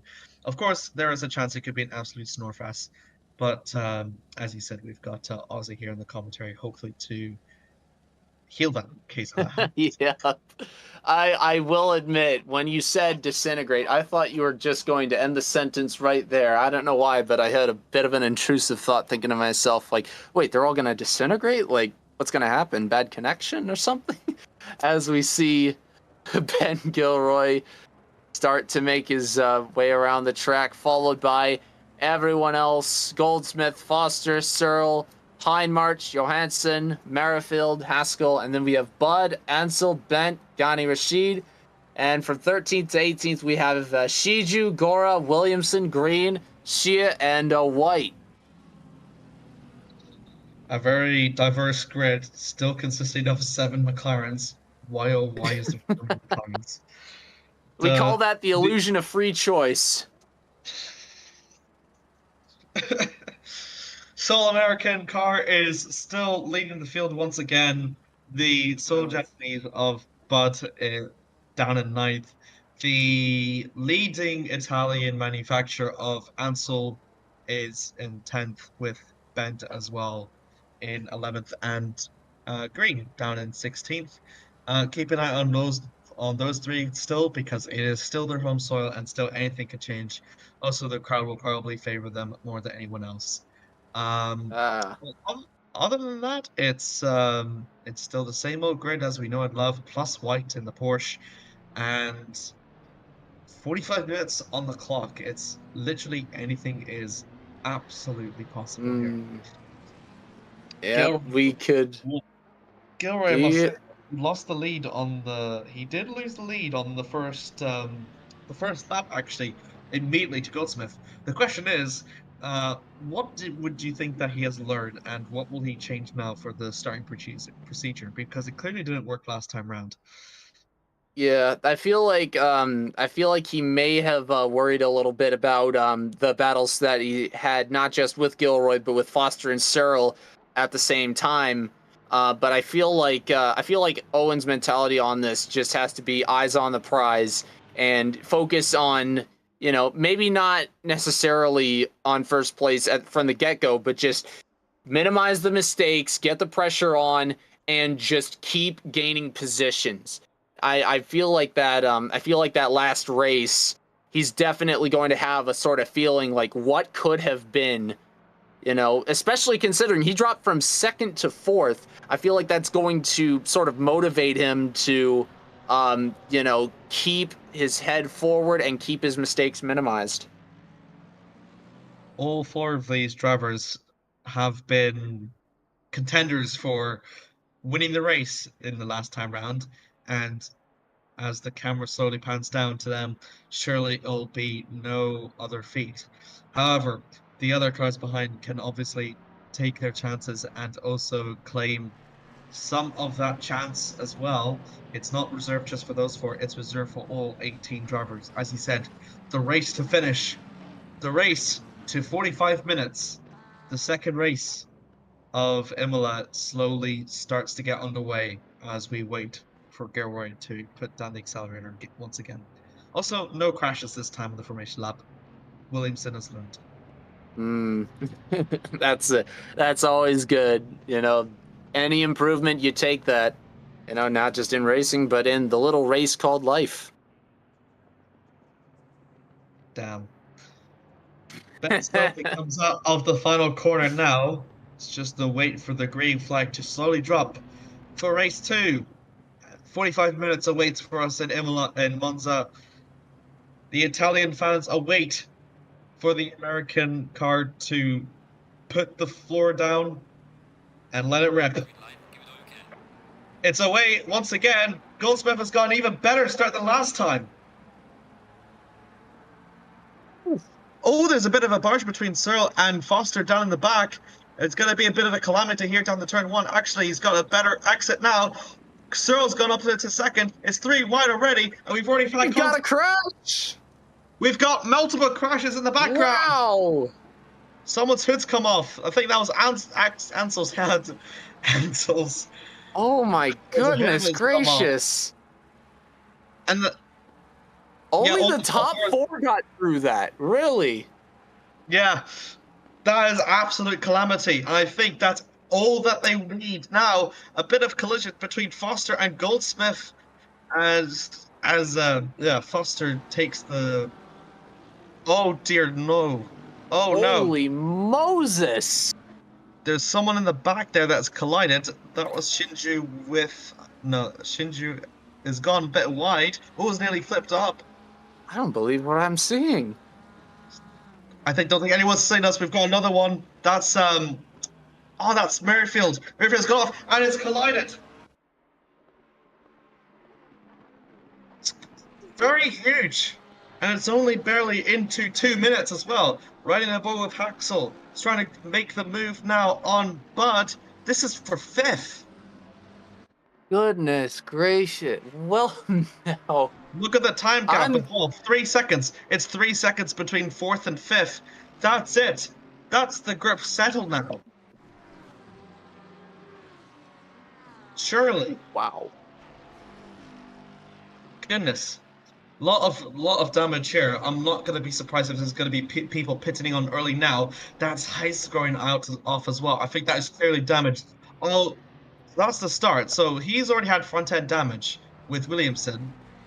And that's Bent. I think Bent actually gets away scot-free more or less. But it's that front ahead of... So we just look through to the next corner of 4 and 5, because there was another collision that was involved there. I'm trying to pinpoint where it was. Yeah, no, I'd honestly... Oh, at this point. Oh, yep. That was the Ferrari, I believe, that made contact at the rear end. There was someone off that got spin off. White was into the gravel as well. And back to Shinji, that he's just simply gone wide. And then we look ahead for Merrifield. Merrifield gets tagged behind, actually. Got punted from behind. And I don't think Merrifield anything was could do, and he just got hit. Yep. Oh my gosh. That's a lot of collisions, though. I count. That is. Five or I think it was 5 or 6, like visual. 5 or 6. And we see right now there's Bent. I think Bent has gone off. I don't think there was any sort of calamity here. No, it's just hit the gravel bit, but other than that, it's fine. And then I think the McLaren there, you could just see suffering from that damage early on in lap 1, and had to go wide off, as there was already a lot of people 2 people in the pits, Heinmark and Merrifield. That's not a surprise there. I think all the other ones will probably continue to try to trip along as much as they can. Y2 is down at 18th, it's now up into 11th. That just shows you a difference between multiple damaged cars and an undamaged car can do. Oh my goodness gracious. I'm still absolutely bewildered. Like that is the one thing that could stop me from talking, I feel like. Yeah, we and the surprising part about it is that the top 4 from last race, Gilroy, Searle, Foster, and Goldsmith, they got out of that. Meanwhile, it looks like we have Haskell, Bud, and Shiju, the 3 behind them, at least for the time being. But oh my goodness gracious, the fact that this happened just 5th place on down, no one in that group was able to skirt through clean. No, absolutely no one. And I think everyone is now going to be heavily affected by that now, as we're looking on Ansel. I think is that his. No, it's not his engine cover off. I think I'm going bonkers. But there's Vent and Gani. Gani Rashid. Gani Rashid, thank you. Side by side going through Lesmo. I think both of them had a bit of collisions now in the previous one. A little bit wonky there from Yep, Rashid. they're quite tight. Still going a bit side by side now for the straight now. Ascari awaits for them. It's going to be interesting to see which one will back out first. Ben actually gets ahead just before the first turn in Ascari, and hopefully that's all she wrote. Ansel gets to. Oh, he tags them. Oh, we've got contact there between Ansel and Green, dear. and holy mackerel! Ansel and Gora, I think Gora's just collected Ansel and they both collided and they've hit the wall. Definitely cosmetic damage for them both. I think both of them will probably need to pit from a result of that. Team positions changed. Foster's into the. I think Foster was in the pits. Yeah, yep, right there. Oh my glorious goodness. I just know from the sheer carnage we have already seen in this race, we've not even had like 5 minutes go by, I don't believe. But we're going to see quite a staggering amount of penalties. No, we've got... Yeah, no, it's been just past 6 minutes there. Right on board with. Oh, man. Oh, yep, little bump there. Don't think anything happened particularly. But my God, he was so. Yeah. He was so lucky to get out of that unscathed. That's just unbelievable. Foster is in the pits. Yeah, and in Foster's stead, we have Cav Bud, who has taken over fourth, albeit with a 9.2 second gap behind Goldsmith. It's 3 laps, and Foster's already in the pits. It's quite early for a scheduled start, but even so, it's kind of surprising, in all honesty, It is. to make that early. Maybe. Yeah, that makes me. Yeah, that makes me wonder if. Oh goodness! I was gonna say it made me wonder if Foster did get out of that unscathed, as we see yet more carnage to add to the list. See what happened here. Bud just simply went too deep. It's a tank the Ascari, and very lucky about hitting the gravel there. So. Yeah. Not much is lost for Bud. No damage at all, and didn't hit the wall. Still up into 5th. But Xingju, for someone that we've said like had a lot of carnage in the last race, is kept it relatively clean. Is now in 4th. I will say, 12 seconds. Yeah, no, that's quite interesting. That very paradoxical, if anything.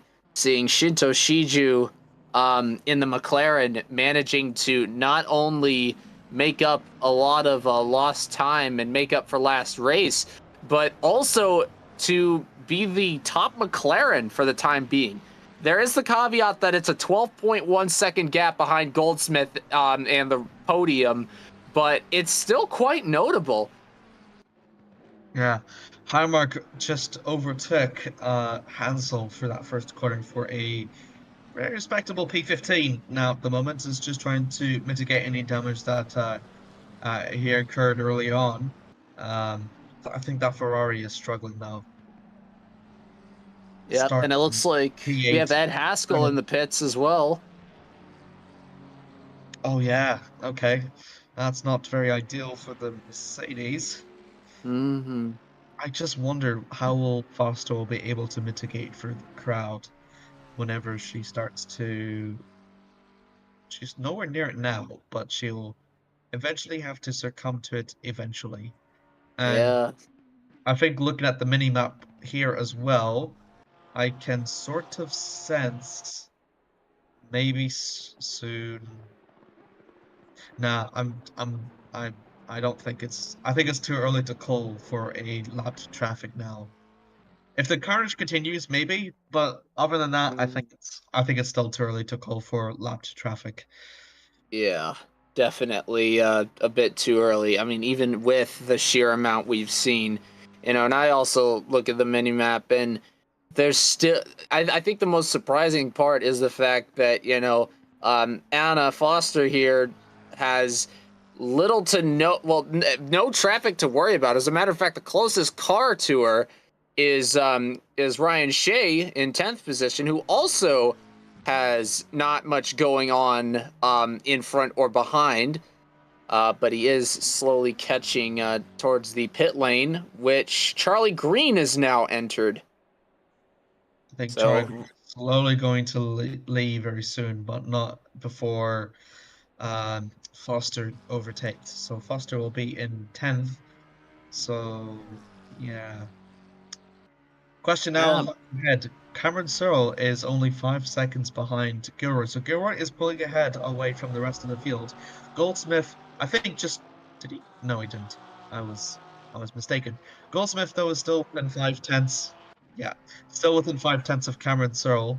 Oh, we've got someone off. That's Williamson. Oh, it comes and we've back got a dangerously. we've got He's actually 10-second penalty as well has been issued to Ghani Rashid as we take a look at this replay here. Goodness.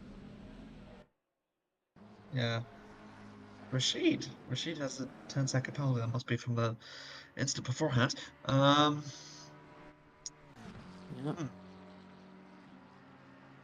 Slowly panning away to the traffic. We've still only got 45-minute race. We still have barely crossed the 10-minute mark. That is insane to think. It's honestly scary to think about. Yeah. Yeah. Yep. Oh, so Shahar and Ghani Rashid's penalty for lap 1. If that's the first penalty for lap 1, then I feel like we might see a few more. Yeah, no one in that case, no one will be safe for lap 1. So we can expect a lot of them to come ahead. There's a fight between Bent and White. Question is, behind them is a fight between Searle and Goldsmith. It's going to be a battle with it. It's going to be a battle within a battle between these four drivers. The question is, like, who will come out on top? Well, not in general, but also if they do have to be pulled over by lap traffic, just how much will Bent pull away from Foster? Because that's always a recurrent issue in sort of lap traffic. As you know, the Le Mans. I think he's going to try and go for an overtake. He's trying to fancy his chances, but not really. And the Porsches are now... Yeah. Sir, goodness gracious.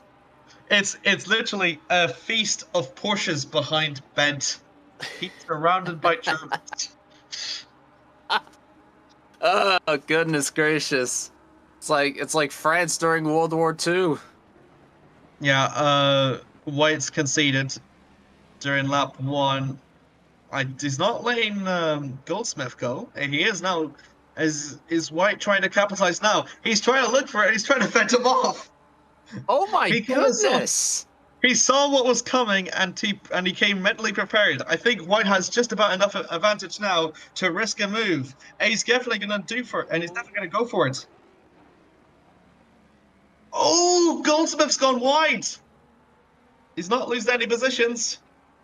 White's going to try again on Bent now. Heading down to the first Lasmo. Still got the inside line. I think it might work this time, Ozzy. I definitely does. He's done it before. Yep.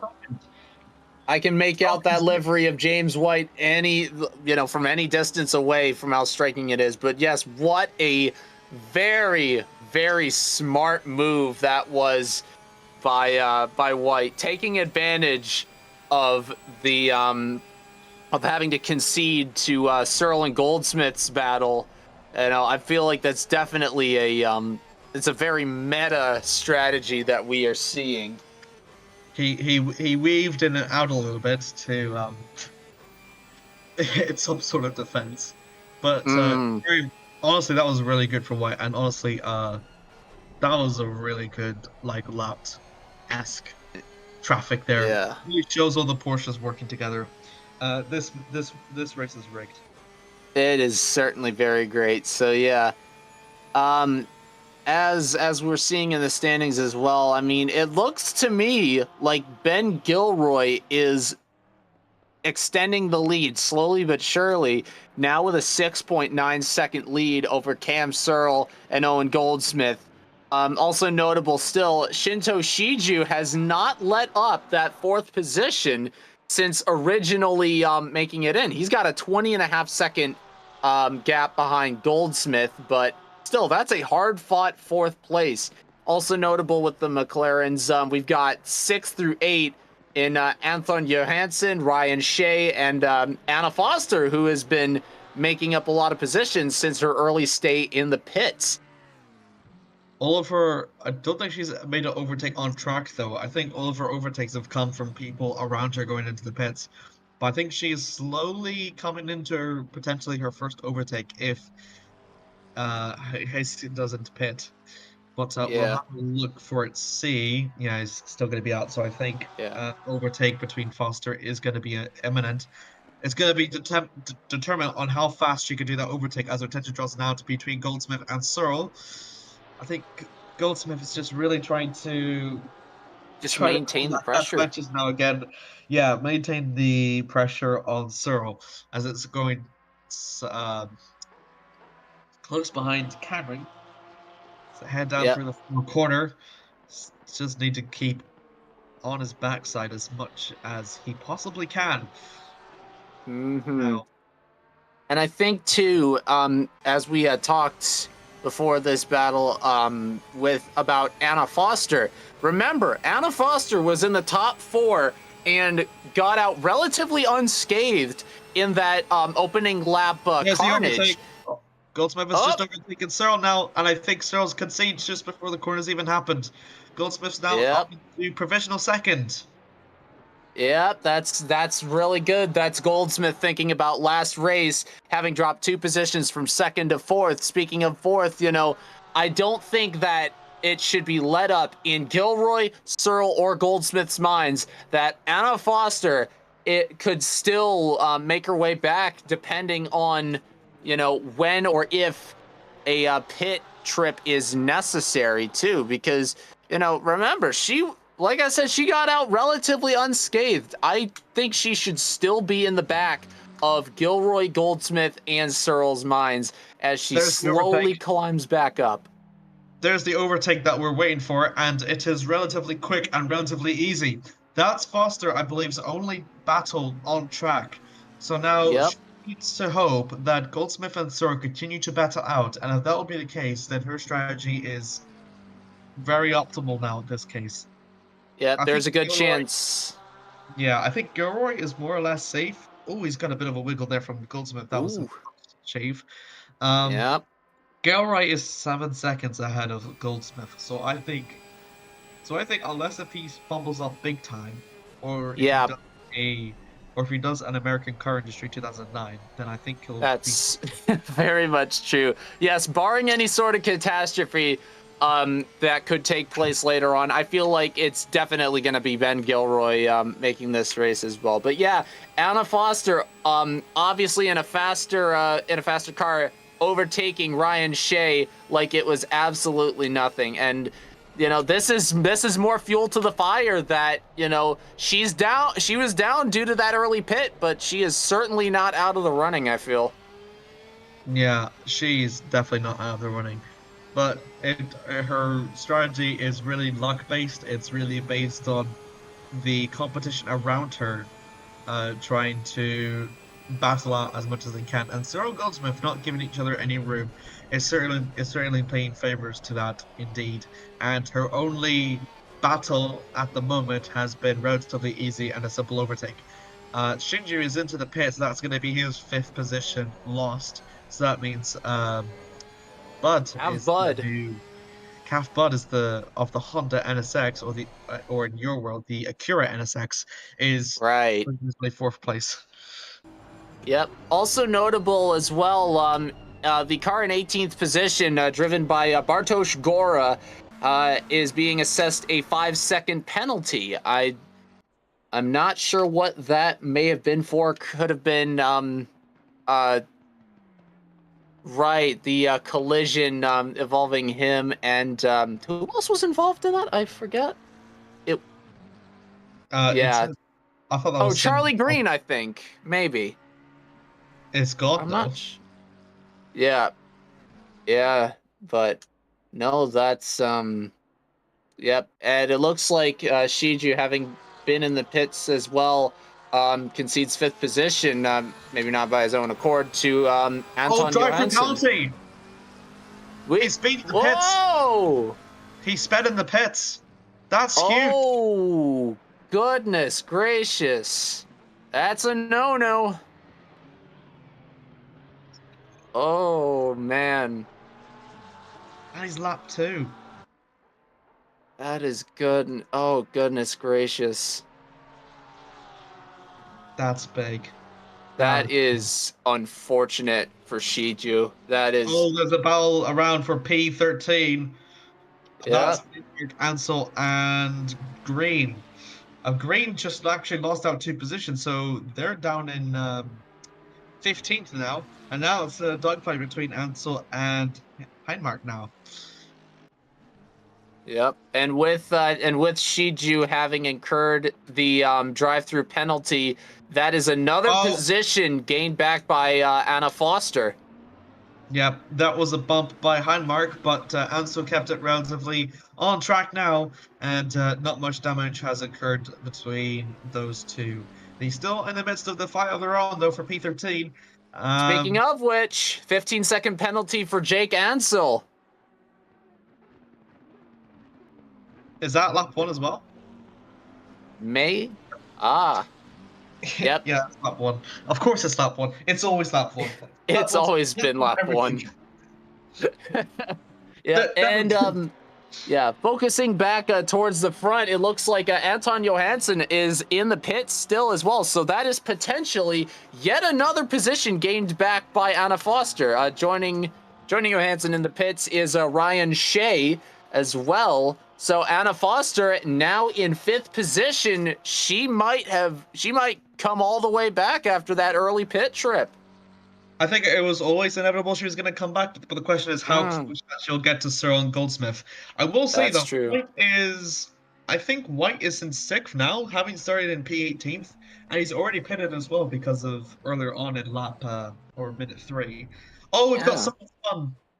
Oh, that's Bartosz Gora. That was the replay. That's why he had so much damage. Yeah.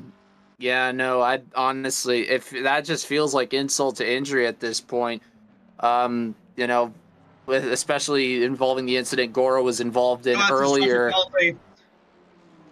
Oh, that's another speed in the pit lane. That's another speed in the pit lane. So that's going to be very chaotic for him as well. And Anton Johansson. A bit of carnage between Williamson and Merrifield. You think he would have learned from Shiju's mistake there, but I guess human error maybe. But yes, a little bit of jostling around, as you mentioned before. James White from 18th all the way to 6th. Absolutely remarkable. And Adam Bent is in 7th as well. Ed Haskell in 8th. So we've got some new faces joining that top half of the pack. I think some of them have still yet to pit, if I'm not mistaken. I think Haxel's yet to pit and Bent as well. But yeah. Thanks. Right. Thank you. Yeah. Oh, and speaking of pits, we've got Ben Gilroy and Owen Goldsmith and now Cam Searle. All of the top 3 in the pits. Okay, this is going to be huge. So that means I think Bud will be the provisional race leader then in that case. Ooh, I don't think he's pitted yet though. Yeah, he's going to be provisional. We've got Ansel spinning out. That is the Akari. We're going to have a look at a replay to see that. I think that might be a grass. Goodness. In addition, no. Yep. No, he's just gone too wide. Yep. That's a Lance Stroll mistake there. Okay, let's look back at the front now. Yep. There we go. Yep. Belgor's gone out now. Please don't. If he speeds, that leaves the race wide open. Oh my gosh. I swear, if that gets manifested into existence. So, yep. And by the looks of it, Cav Bud is the only racer out of our field of 18 that has yet to pit, as we see Gilroy coming out. Also notable, we do have a 5-second penalty to Charlie Green as we focus here on Merrifield and Williamson. There's Foster. So she has not gained any positions from that undercut, that massive undercut. So it wasn't really that much beneficial for her. And she's going to be on worn tires. So it's not really looking positive for her, in all honesty. Yeah. Her whole situation relies on Searle and Goldsmith fighting once again. But that's true. Gilroy, my God, is still 5. He's actually lost some time in that pit stop stuff. It was 7 seconds, now it's down to 5 seconds. Yeah. It does have traffic up ahead, although it is lapped. And as we said, Bud is still the only person left to pit. Yep. And provisional first. I mean, even if Bud doesn't win that race, if I was in his position, I'd certainly take the fact that provisional first, we take those kind of deal. Yep. You're way too happy. I'm a happy guy. I tend to be. Yep. You're just happy because you see a Civic in the lead. Oh, Lord. It draws back now between the battle for fourth now between Foster and Searle. Who do I root for? The American car or the Honda?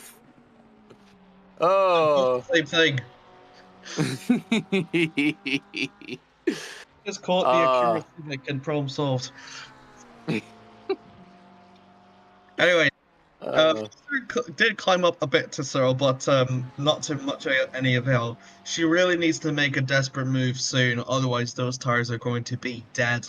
And with 18 minutes left on the clock, it's kind of looking a little bleak for her, in all honesty. Although she is staying behind Searle, which is a positive, but Searle's also 7 seconds behind Goldsmith as well. Yeah, it's it's just still focusing on the battle. I mean, depending on how long Cav Bud will take in the pits, there is a chance she could end up gaining another position out of it as well. Because remember, she was in the top 4 when that barrage of incidents took place. So there is in my mind, there is a likely chance she finishes at 4th place, but there is always that chance too that Cav does not take as long in the pits, and they end up battling it out for 4th. That's a possibility that's come across as well. Oh, there's a bit of a battle there between Rashid and Shinju. It's the battle of the McLaren. It's the battle for the second McLarens as well. That was really close for comfort coming out of that last corner, and it's still all to play for here coming in for the first turn. Oh, Jesus. Yeah. I'm surprised that one didn't collide.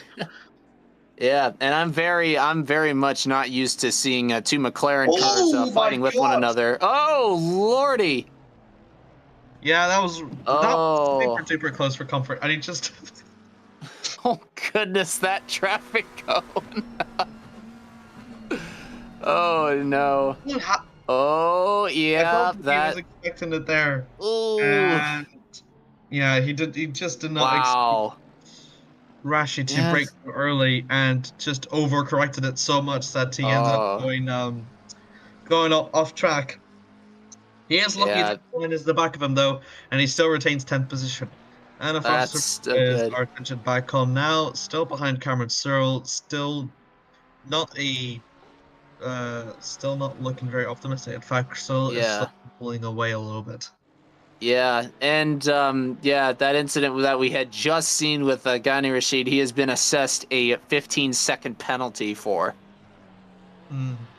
Ansel's also been handed a 15-second penalty. Oh no, we've already explained that, didn't we? Yeah, I believe that was that had already taken place. Don't worry, I keep track of those quite well. Did you take the one with green then? Yes, I did, but I'm not sure if you got through with that. Yeah. But Ah. Yeah, of course it's lap 1. Why wouldn't it be? Lap. All 4 of these penalties are lap 1, right? Yeah. Of course. Wait, Gani Rashid's as well? Are you sure that wasn't for the... Oh, so he hasn't been penalized for the recent wouldn't be. incident then? He wouldn't be. That's too fast. How fast do these stewards go? Goodness. They're not running on energy drinks like us. Oh my gosh. Or Monster Beast. I would love to see a race steward just absolutely hopped off a couple of Red Bulls. That would be hilarious. Or Rowdy Energy. Yeah. Oh my goodness. I don't think we have that here in America. You do, don't you? Not that I've seen. Oh, what? Oh. Okay. Oh, attention's trying up the front now between Johansson and... Oh god, that's really close there. Ooh. Yeah, he's actually done it though. He's done it before the first turn. Yeah. Actually, no, he's back. He's fighting back to turn 1. So he's actually reclaimed 16th place. Johansson down to 7th, though. Yeah.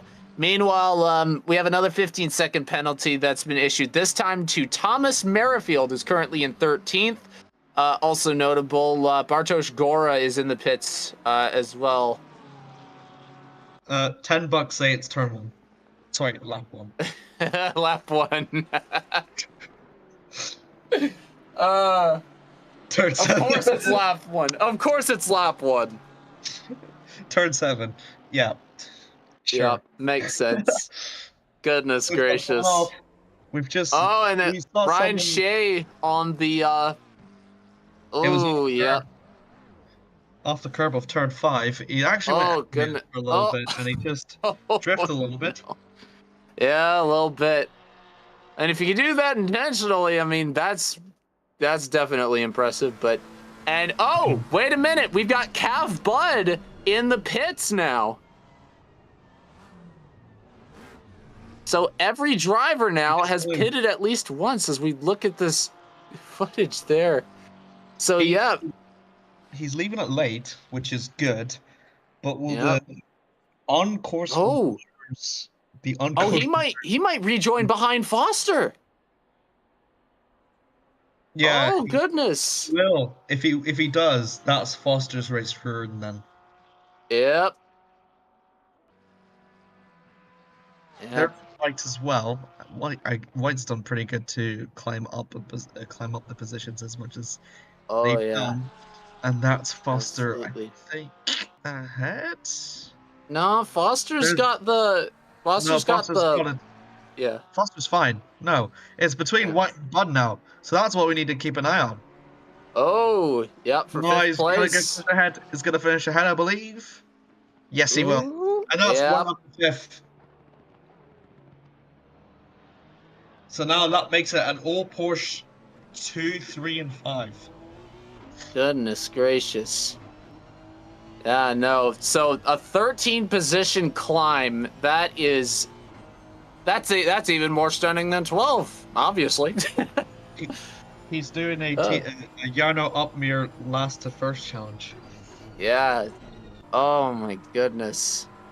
Could you imagine? Karma ends up biting back the first 4 for not getting involved in that lap 1 incident, and it ends up being James White as the winner. You know, that's not how commentators' curse works, right? No, I'm saying it would be wild, though. And Green. Sorry to interrupt you. Battle between the Lamborghini of the Green and Merrifield of the Beamer. Oh, it's very close. Almost touching, but I think Merrifield will just about have it. Is he going to continue on here at Colm like last time? Heading for the first turn. Slightly nudge to the Lamborghini. But he slowly pulls it off and he gets it up to 12. That's really good. That is quite good. You also may have noticed we have not talked much about any changes with the fastest lap. No, Ben Gilroy has held on to that through the entirety of this race. I don't care. Oh, Who's surprised at this point? It's at also this point, well, I mean, to be fair, Goldsmith is still holding on to a 5.3 second gap, but yeah, this last 10 minutes is certainly going to tell us the the remainder of the story. he should just go into the pits for fun. Make it more exciting. 'Cause, Make it more exciting. you know, we were talking Uh, about we're talking about like weight ballasts and how it changes for the leaders. Why not do extra right. instead? That's a lot more fun. So I think I'm slowly losing my marbles here. I believe that is a battle between Williamson and no, that's just Searle lapping traffic. Yep. Merrifield, Green, and Williamson though are all in the midst of a battle for 12. It's a three-way Oh battle. yeah. It's going to be very exciting. That will gladly be interrupted by Searle because I don't think he cares enough. Mm. Riding Oh, both. and whoa, Jake Ansel. Ansel spun in 2 different ways in a Ascari. Congratulations. Goodness, that is. He's done it on Oh, the left-hand side now he does on the right-hand side. yeah. Must be damaged as well. That's unfortunate He for must be the ambidextrous. Okay. Sure. Uh, Goodness. Yep. Oh my goodness me, Anna Foster is really close for comfort there. She's gone off. Yep.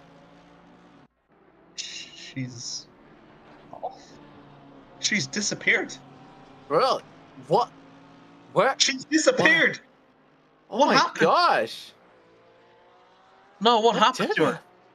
Because she locked up. She locked up here.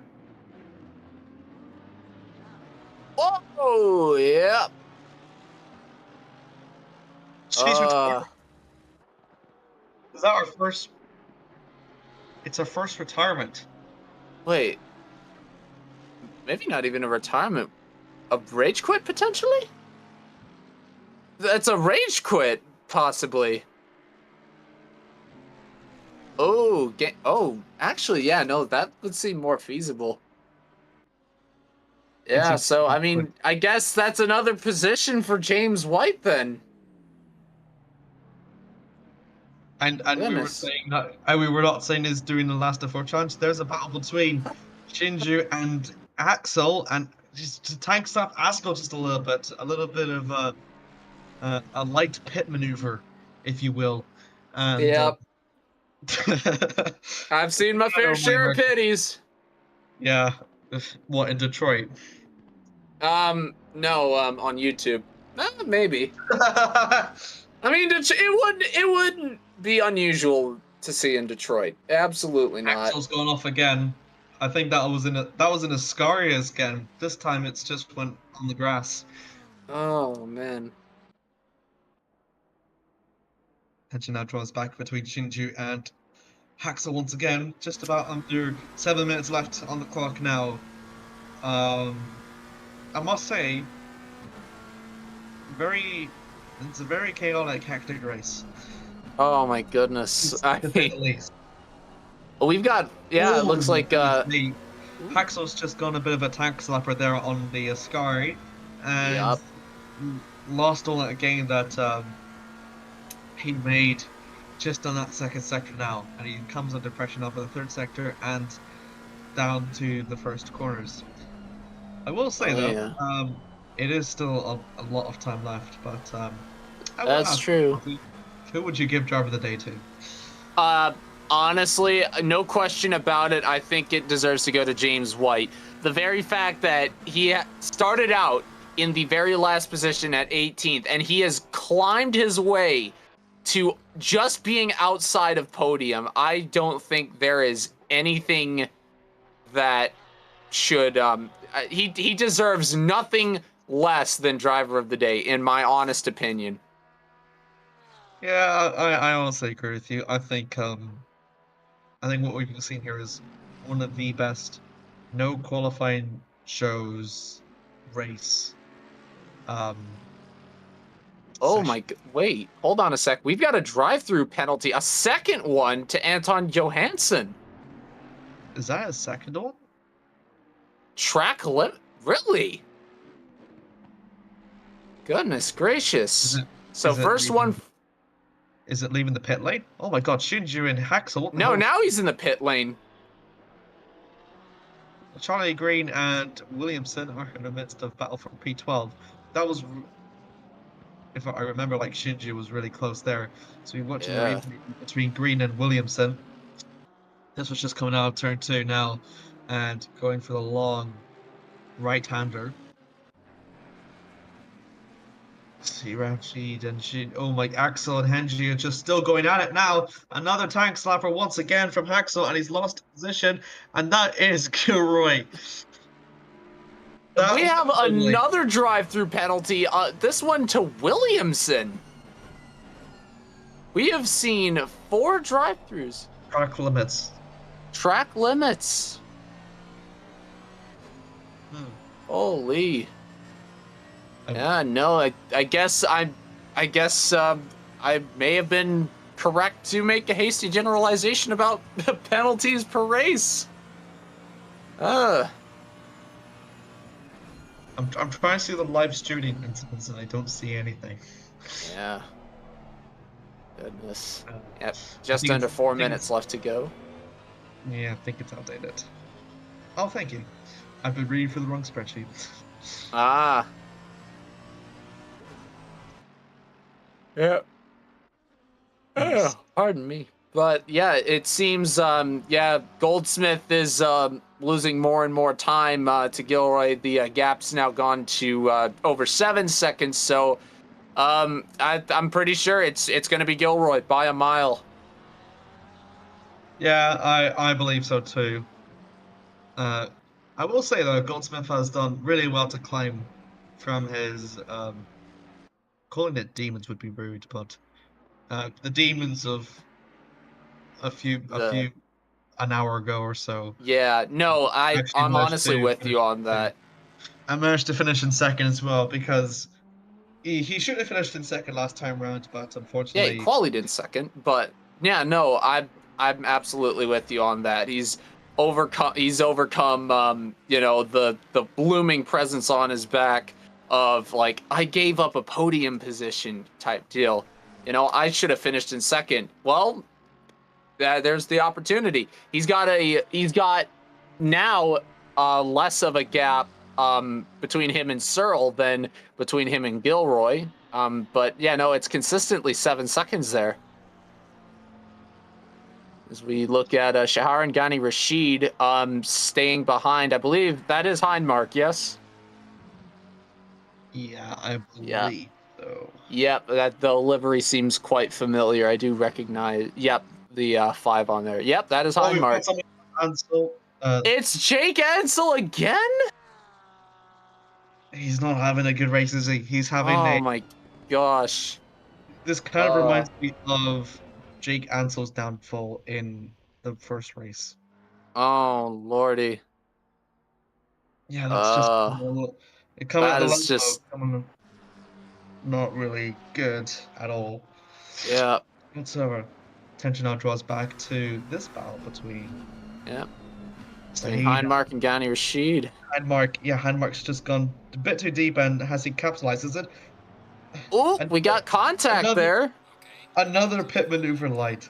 It's just the norm here at Monza. Yeah. We have a drive-through issued to Ed Haskell as well. Yeah, Haskell and that Saeed. What was that? What was that? Wait. What was that? Goodness gracious. Well, that's one way to get track limits. He went for the gravel too. Is he trying to catch him? Oh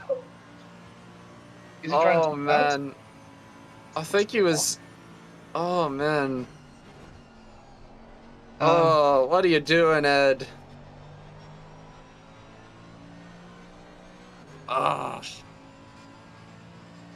Yeah, still no change in the top 6. If he Um, straight lines through this chicane, I'll find this hilarious. oh Lord. Here we go. Come on, Ed. Don't Come on, Ed. Aww. Aw.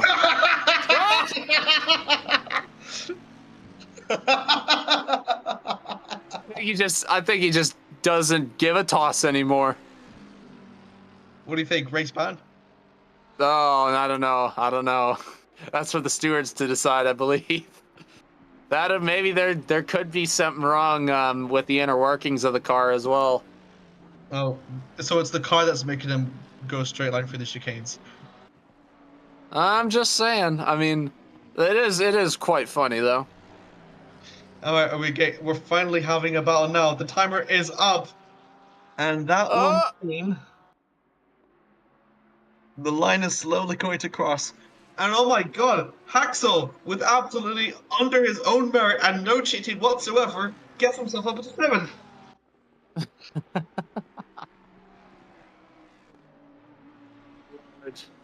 God, I love him. That was really nice. So great. Slowly, I think we need to slowly turn our attention now back into the leader now. Yeah, Ben Gilroy. Across the line. Slowly gonna come across the line in a really dominant fashion now. Take a bow, Ben. You have done absolutely magnificent. Fastest in pole, fastest in the first race, and a race win in the first race. And he will do it again. Fastest in this race, and fastest in this. It's a triple whammy for him. He wins Goodness. the Monza as a whole. Yeah, as us baseball fans would say, a triple crown. But yeah, outstanding showing from Gilroy. Goldsmith crosses the line as well. Searle, as I say this as well. And yeah, no, absolutely beautiful racing from Gilroy, maintaining control of all the spoils that come with it. That fastest lap, that fastest through practice, just yeah, take a bow indeed. That was chaotic. Absolutely. James White is yet to finish as well, but he's absolutely got 4th place wrapped up. And goodness me, 18th to 14th. 14 position climb, nothing short of appraisal. It's a monumental climb up the field for James White. And Yeah. I'm not as well. Yeah, he's celebrating it. But as well, Oh yeah. a great result. I will say, yeah. I will say, seeing the first 3 letters of his last name on that LED screen on his car was quite humorous because it just spells out Y. Why indeed? Why did he finish? Why indeed?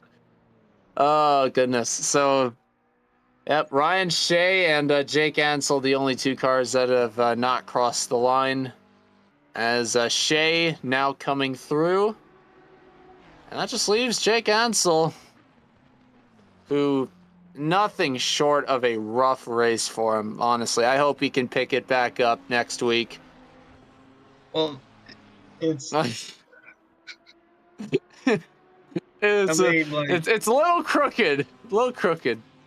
It's a wee bit. Oh my God. He just got pitted by Wadham. That's and shout out. Oh lordy. Oh, what a race that was. Oh, that was so incredible. Yeah, you went up for something for a moment there. It's been a long while since we have been streaming the ACC races after a while. I'm sure it's been a good few amount of years. And with a race like this, I'm sure all the viewers are happy to know that the BUSR is back to ACC coverage for this season. And it has done it in style. Absolutely. Ben pulls off, as you say, the Triple Crown in Monza with a qualifying pole, the 20-minute race win, and the 45-minute race win. A really good performance of him, and it's a really good benchmark to start. Yeah, that's one way to start a season. I mean, I think it should serve as motivation for all the other racers that took place, that obviously Ben Gilroy is the threat, at least for the time being. But yeah, no, this race was an absolute show of domination, nothing short of it from Ben Gilroy. Not to mention, I think no one was really expecting James White as well with that 14 position climb from 18th all the way up to 4th. I think that's probably going to put him in the running potentially, unless it's just a blip on the radar, in which case, you can still look back on that with pride. Owen Goldsmith and Cam Searle to round out the podium. Anna Foster with a decent showing as well, but apparently she disappeared into Narnia in the second race as well. Not sure what happened there, but I'm sure we'll get an answer from her at some point. Yeah, yeah, she just unfortunately disappeared. But as you've said, very interesting there from Ben. It's Cameron Soul's done really good to climb himself up from. He was in P3, I believe, last time. Now he's in P2, and same way for Goldsmith was, I think, what was it? Yeah. Previously P4 and then now P3. So in other words, it's been a really solid weekend of racing. So all three drivers will have retained their podium positions throughout. The racing you can see has not been classified as boring because God, we've got such amazing performances. Shinju did very good early advancements in race one, and here we saw what I didn't realize how good White was, but knowing from this race, having started 18th in a race like Monza for 40 minutes, that is keeping your nose clean, especially for lap one. He didn't get through much damage in lap one, and the fact that he managed to pull through all that and finish in 4th is really remarkable. That is definitely. All right. So we've got so we're gonna have Cav Bud. Yeah. Oh Hello. yes. Hi Cav. Ozzy here. I just want to say congrats. You finished, I believe it was 5th, right? Yeah. Yep. Yeah, no, absolutely incredible job through that race, especially the second one. I did see a lot of battles you had with namely with James White and with Adam Bent. What was your mentality going into those? To be honest, I just go for whatever. I mean, I've been here since almost day one. It's just fun being here. Everybody's so awesome. I was champion last time round at alumni just by showing up, and I believe with 2 second places in class, I'm leading the championship again this time around. Especially since the winners in both races DNF'd the other ones. So that's been a nice start to my title defense. First time in the Honda in, I think, 2 years. I've been doing front engine stuff for the past year and a half. My last race here was September in a V12. So seeing Ben Gilroy come out of it with the win in the short and the long races, do you think that's going to serve as motivation to you to continue to improve and get that title defense going? No, it's just going to give me jealousy. I was in the Mustang last season. I like to change every single season. So, I mean, I'm not fussed about Gilroy. Gilroy's a still registered student, right? So, so that's me in alum. I'm just focused on the alum battle. Everybody else, those people are good. I think my Twitch on my Twitch, when it sends a notification, it says "Mum, Cav is being mid at games again." So yeah, I got a win in race room on the weekend in the Daytona 2.4. Then I got 5th in iRacing yesterday. So a bunch of top 5s in a row in class, if not overall. I mean, that's consistency. Yeah, I'm pretty happy with that. I'm a bit of a jack of all, master of none kind of thing. Yeah, as you should be happy about that. But yeah, my main passion right now is rally because our championship starts tomorrow. So if anybody wants to get involved in that, I believe the AWRC is still down at like 10 quid for everything to run in it, and it's open to everyone. So anybody who's watching who's got a tenner lying around or had WRC and has not played it in a while, go and sign up. BUSR.gg/Discord, eh? Yeah, represent, eh? Yeah. Yeah. Well, I have no further questions. Amir, did you have anything for Um, Kev? Let me see. Well done on your P5. You're one of the last ones actually to come into the pits, and clearly this has had a lot of benefit for your strategy. Given how successful this was, is this going to impact your future races for late pits? It's what I always do. I used to when when we had no pit window, I'd pit like as late as possible because it was just hilarious to see. Hey, this guy's driving a Jag, or this guy's driving a V12, driving the slowest car on track. How is he leading a race? And it's because there's enough pace in these cars that in an hour and a half in a decent field, you're not going to lose a lap. So when everybody pits, you tend to cycle out. But that said, I like to say that I led a lap every season. So I don't know. I'll just play this for fun. Yeah, that's the thing. This is just great fun. Great job by you guys for doing the broadcast. Thank And great you. job for Pete, the producer, as always. Great job for Mike. It's his first time running the show, and I think he was solo stewarding. So it's been a great product. I'm so glad to have ACC back. Yeah, absolutely. Yeah, and I've honestly, I feel honored to have done so well in my first broadcast for here as well. I think this will serve pretty good for my voice acting aspirations, but not as like a full-time gig, but it's like I've got a couple of friends who are animators type deal, but I do really appreciate that, Kev. Oh, you guys are great. I mean, you've been around for a while. I may not have popped up in many VCs with you both, but I know you're both doing awesome things. So just keep up the good work, yeah? Yeah, you as well, man. Cheers. Yeah, cheers to that. Oof. Yeah, no, I guess he did really take that first that P1 for a bit of a lap as just kind of we take those mentalities. So I guess I was in his head. He was. Definitely James White. No, I'm just suspicious. Who Hello? is deaf? Hello. Hello. Oh. Congratulations, Oh. P4. You've done miraculously amazing. Well, How especially would you- considering as there wasn't at my sim rig the whole time. Yeah, thanks. Yeah. Really? My curious question is, what happened at race 1? Just didn't show up. Like, bit tired, been a long day. Yeah, I understand. No, but in all honesty, starting from P18 and you climbed up so many positions. I think you were at P15, I think P13, 12 after lap 1, and you were relatively damage free. I'm really curious how you've even managed to accomplish such an incredible feat. I don't know. Just try not to die. I want to big shout out to Jake for murdering half the grid in like turn 3 was mint. And also shout out to today's discount code for all lost Marlies. Code Miss Scaries, check out 25%, works a treat. That's my secret sauce.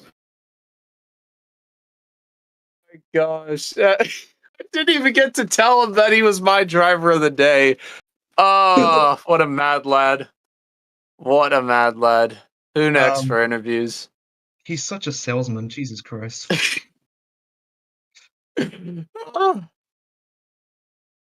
Yeah. Yeah. No. Hello. Hello. Hello, Cam. First and foremost, congrats on your podium finish. You had some very dominant showings, especially in the ladder race. I mean, you may not have been able to catch Owen or Ben, but still, congrats on that. How do you feel about this first race of the season? Good race. Need to learn how to pit. That was the entire gap to Owen. Yeah. Otherwise, no.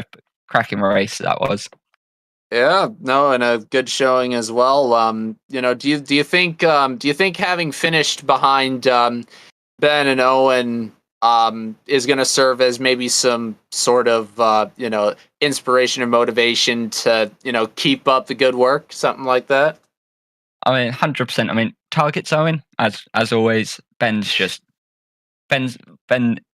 ACC is me in F1. That One does for seem to AO. explain it. Yeah. Yeah. No. I mean, the battles that you had, especially with Owen, I think that took up like the majority, and then he just started to pull away from you at the end. But yeah. No. Do you think there's going to be more battles like that, particularly with Owen? Yeah, I think in these cars we're fairly balanced on pace. We'll see, have to see track to track. Yeah. Yeah, definitely there. I mean, I got nothing else there. Absolutely brilliant stuff from you, Cam. Amir, anything you'd like to add? Congratulations on the podium for the double. I'm sure it was not an easy feat considering the top four. How does this fare for your championship chances this season? Uh, I mean, there's another 5 races to go. I kind of think it's where I was on pace. So P2 in the sprint was nice. P3 was kind of where I thought I'd be. Yeah, yeah. In all honesty, I think you take those. Like we had talked to Cav earlier about him having been in P1 at least for a lap, and I was saying in the broadcast it was kind of like a we take those mentality. I'm glad that's spreading from racer to racer. Absolutely. Yeah, 100%. He does like his long overcuts, doesn't he? Yeah, you take every one you get, I guess.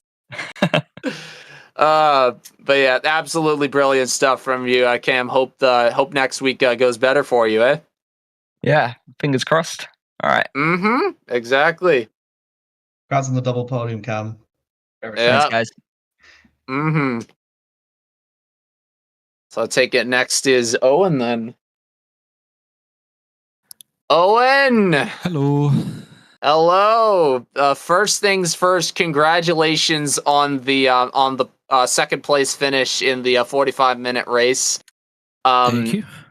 Yep, and fourth place in the sprint. I mean, not the best outcome. I mean, losing 2 positions, but it's like you still held your own, and I very much commend that. Yeah, that at the end of that sprint, that was just kind of damage limitation, really, and literally that was just a silly mistake for me. I touched some grass. Porsche bites back and clipped a barrier, bent my steering, unfortunately. Oh, that's good. Yeah. So did that fourth place finish kind of serve as motivation to hold on to second in your battles with Cam Searle? Kind of, yeah. I mean, the launch off the second start, I again made another dumb mistake from not really paying attention, which seems to be a case with me. Right. I was in the wrong engine mode. I was in the extreme safety car mode, which I had an amazing start when I watch it back on the replay, but it just then there's no top end, and so Ben gets through. Cam and Anna both also get a mega run, and I'm thinking to myself, hang on, what's going on? And then I look down, I forgot to switch it. But no, I mean, like the actual fight back from then on, when the car was actually properly in the correct mode. I mean, Anna hit incredibly early, which I wasn't really expecting. Then it was just a case of cruising up to Cam. Yeah, no, the battles that you were having with Cam. I mean, you came out on top this time. We had asked Cam if he expects to have more battles with you in the coming weeks. Do you honestly expect that you and Cam are gonna be going head to head like that in future races?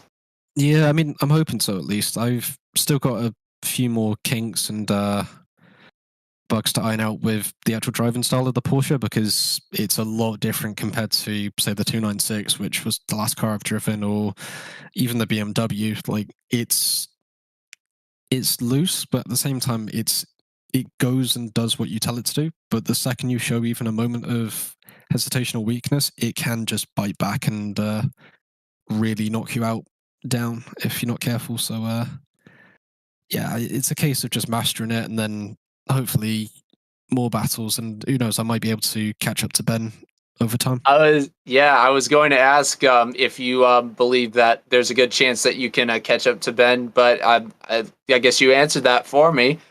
I'd say there's a slim chance now, but it's a chance nonetheless. Yeah. That Mustang is so damn quick in a straight line. Yeah, no, we were very much noticing it. Yeah, congratulations again on finishing second in the 45-minute, fourth place on the sprint as well. You did absolutely great, Owen. Thank you very much. Cheers, guys. Yeah, cheers. And then Mr. Ben Gilroy, congratulations on your Triple Crown sweep. You won the practice, you won the sprint, you won the main event. What are your thoughts right now? Thank you. Yeah, it's a great race on my half, kept it clean, consistent, no issues. So, overall, it was a great race. Yeah. Do you feel like this might put a target on your back potentially in future races? And if so, how do you plan to approach that mentality? I think now, after last year, I'm just cruising. If competition comes, I'll fight them. But if they're faster, then I'll let them take it. Yeah. No, that Ford was it was just lightning quick. You had the fastest lap in the 45-minute race the entire way as well. But yeah, no, what do you think about how, like, your competitors as a whole, like, how do you think they did as far as composure and such? Yeah, first few laps, me and Owen had a great little battle, and then for James White to come from the back to the top 5, that was impressive. So I look forward to next week fighting him. Yeah. I look forward to it just as much as you. There's not really much you could really say. You just swept it. You cleaned house. Yeah. Yeah, but yeah, there's always room for improvement. Yeah, I wish you all the best of luck next week. Thank you. Yeah. Good luck in the Yeah. Cheers. Yeah. Yeah, cheers, man. Oh, goodness gracious.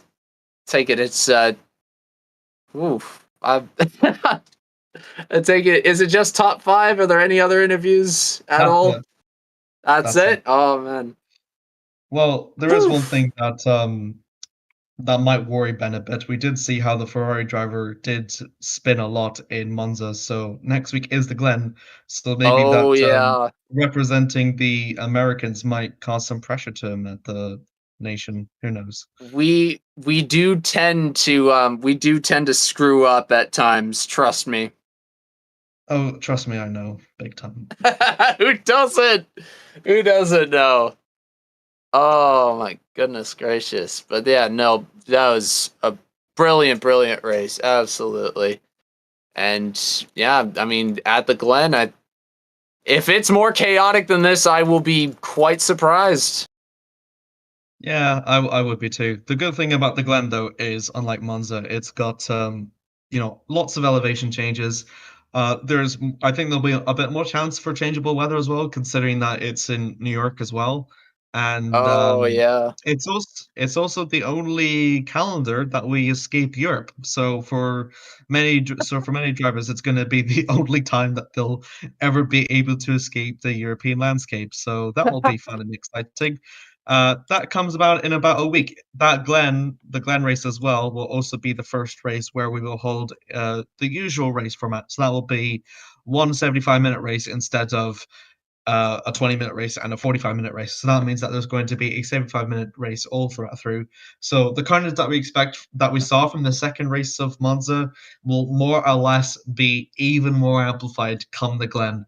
And honestly, I think Ozzy is just really excited that his country. I am all for it, Amir. I am all for it. You read my mind.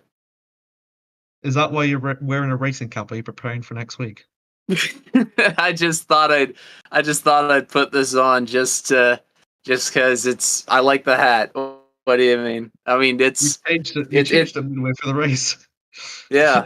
Oh my god! And then all this hair underneath. I'm probably gonna have this cut down by next Monday if I'm keeping it a buck.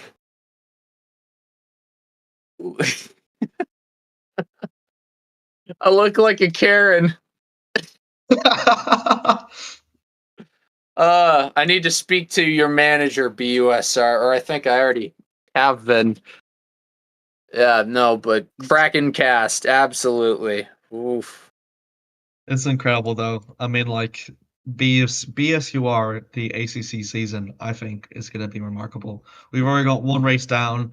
We've got a double race winner already, and as we know, he's probably going to set the pace now for the rest of the field. But everywhere else, there's always bound to be challenges, and nothing is certain. So, and come next week at the Glen, as we mentioned before, exciting racing, a really chance for changeable weather as well. And and it's your home race, so of course there'll be nationality pride there. But Yeah, yeah, and I'm gonna get um, endless amounts looking of trash thrown at me for it by all the lads. I know that much. I already get enough American jokes. It's like, why not throw on more? Why not add more to the pile? yeah. No. For all there come next week, and then that's it. No more after that. Yeah. Oh no, it's never going to stop. Trust me, it hasn't stopped before. It won't stop again. Honestly, I have to name drop Adam Bent probably as one of the biggest culprits of that. But I know it's all in good fun. I know it is. If he crashes out of cringe, we know why. That's true. That's very much true. Oh my goodness. You either die from a banger or you die from cringe. You truly are a Karen. That's yep. That's me for a living, I guess. Whew, my goodness. I'm just yeah. For Amir Oates and for our producer Peter Stather, I'm Ozzy Vaughn. Tune in next week for more ACC. There's also F1 action coming on Saturday. Sadly, I will not be a part of that as I have a 9-to-5 job to maintain there.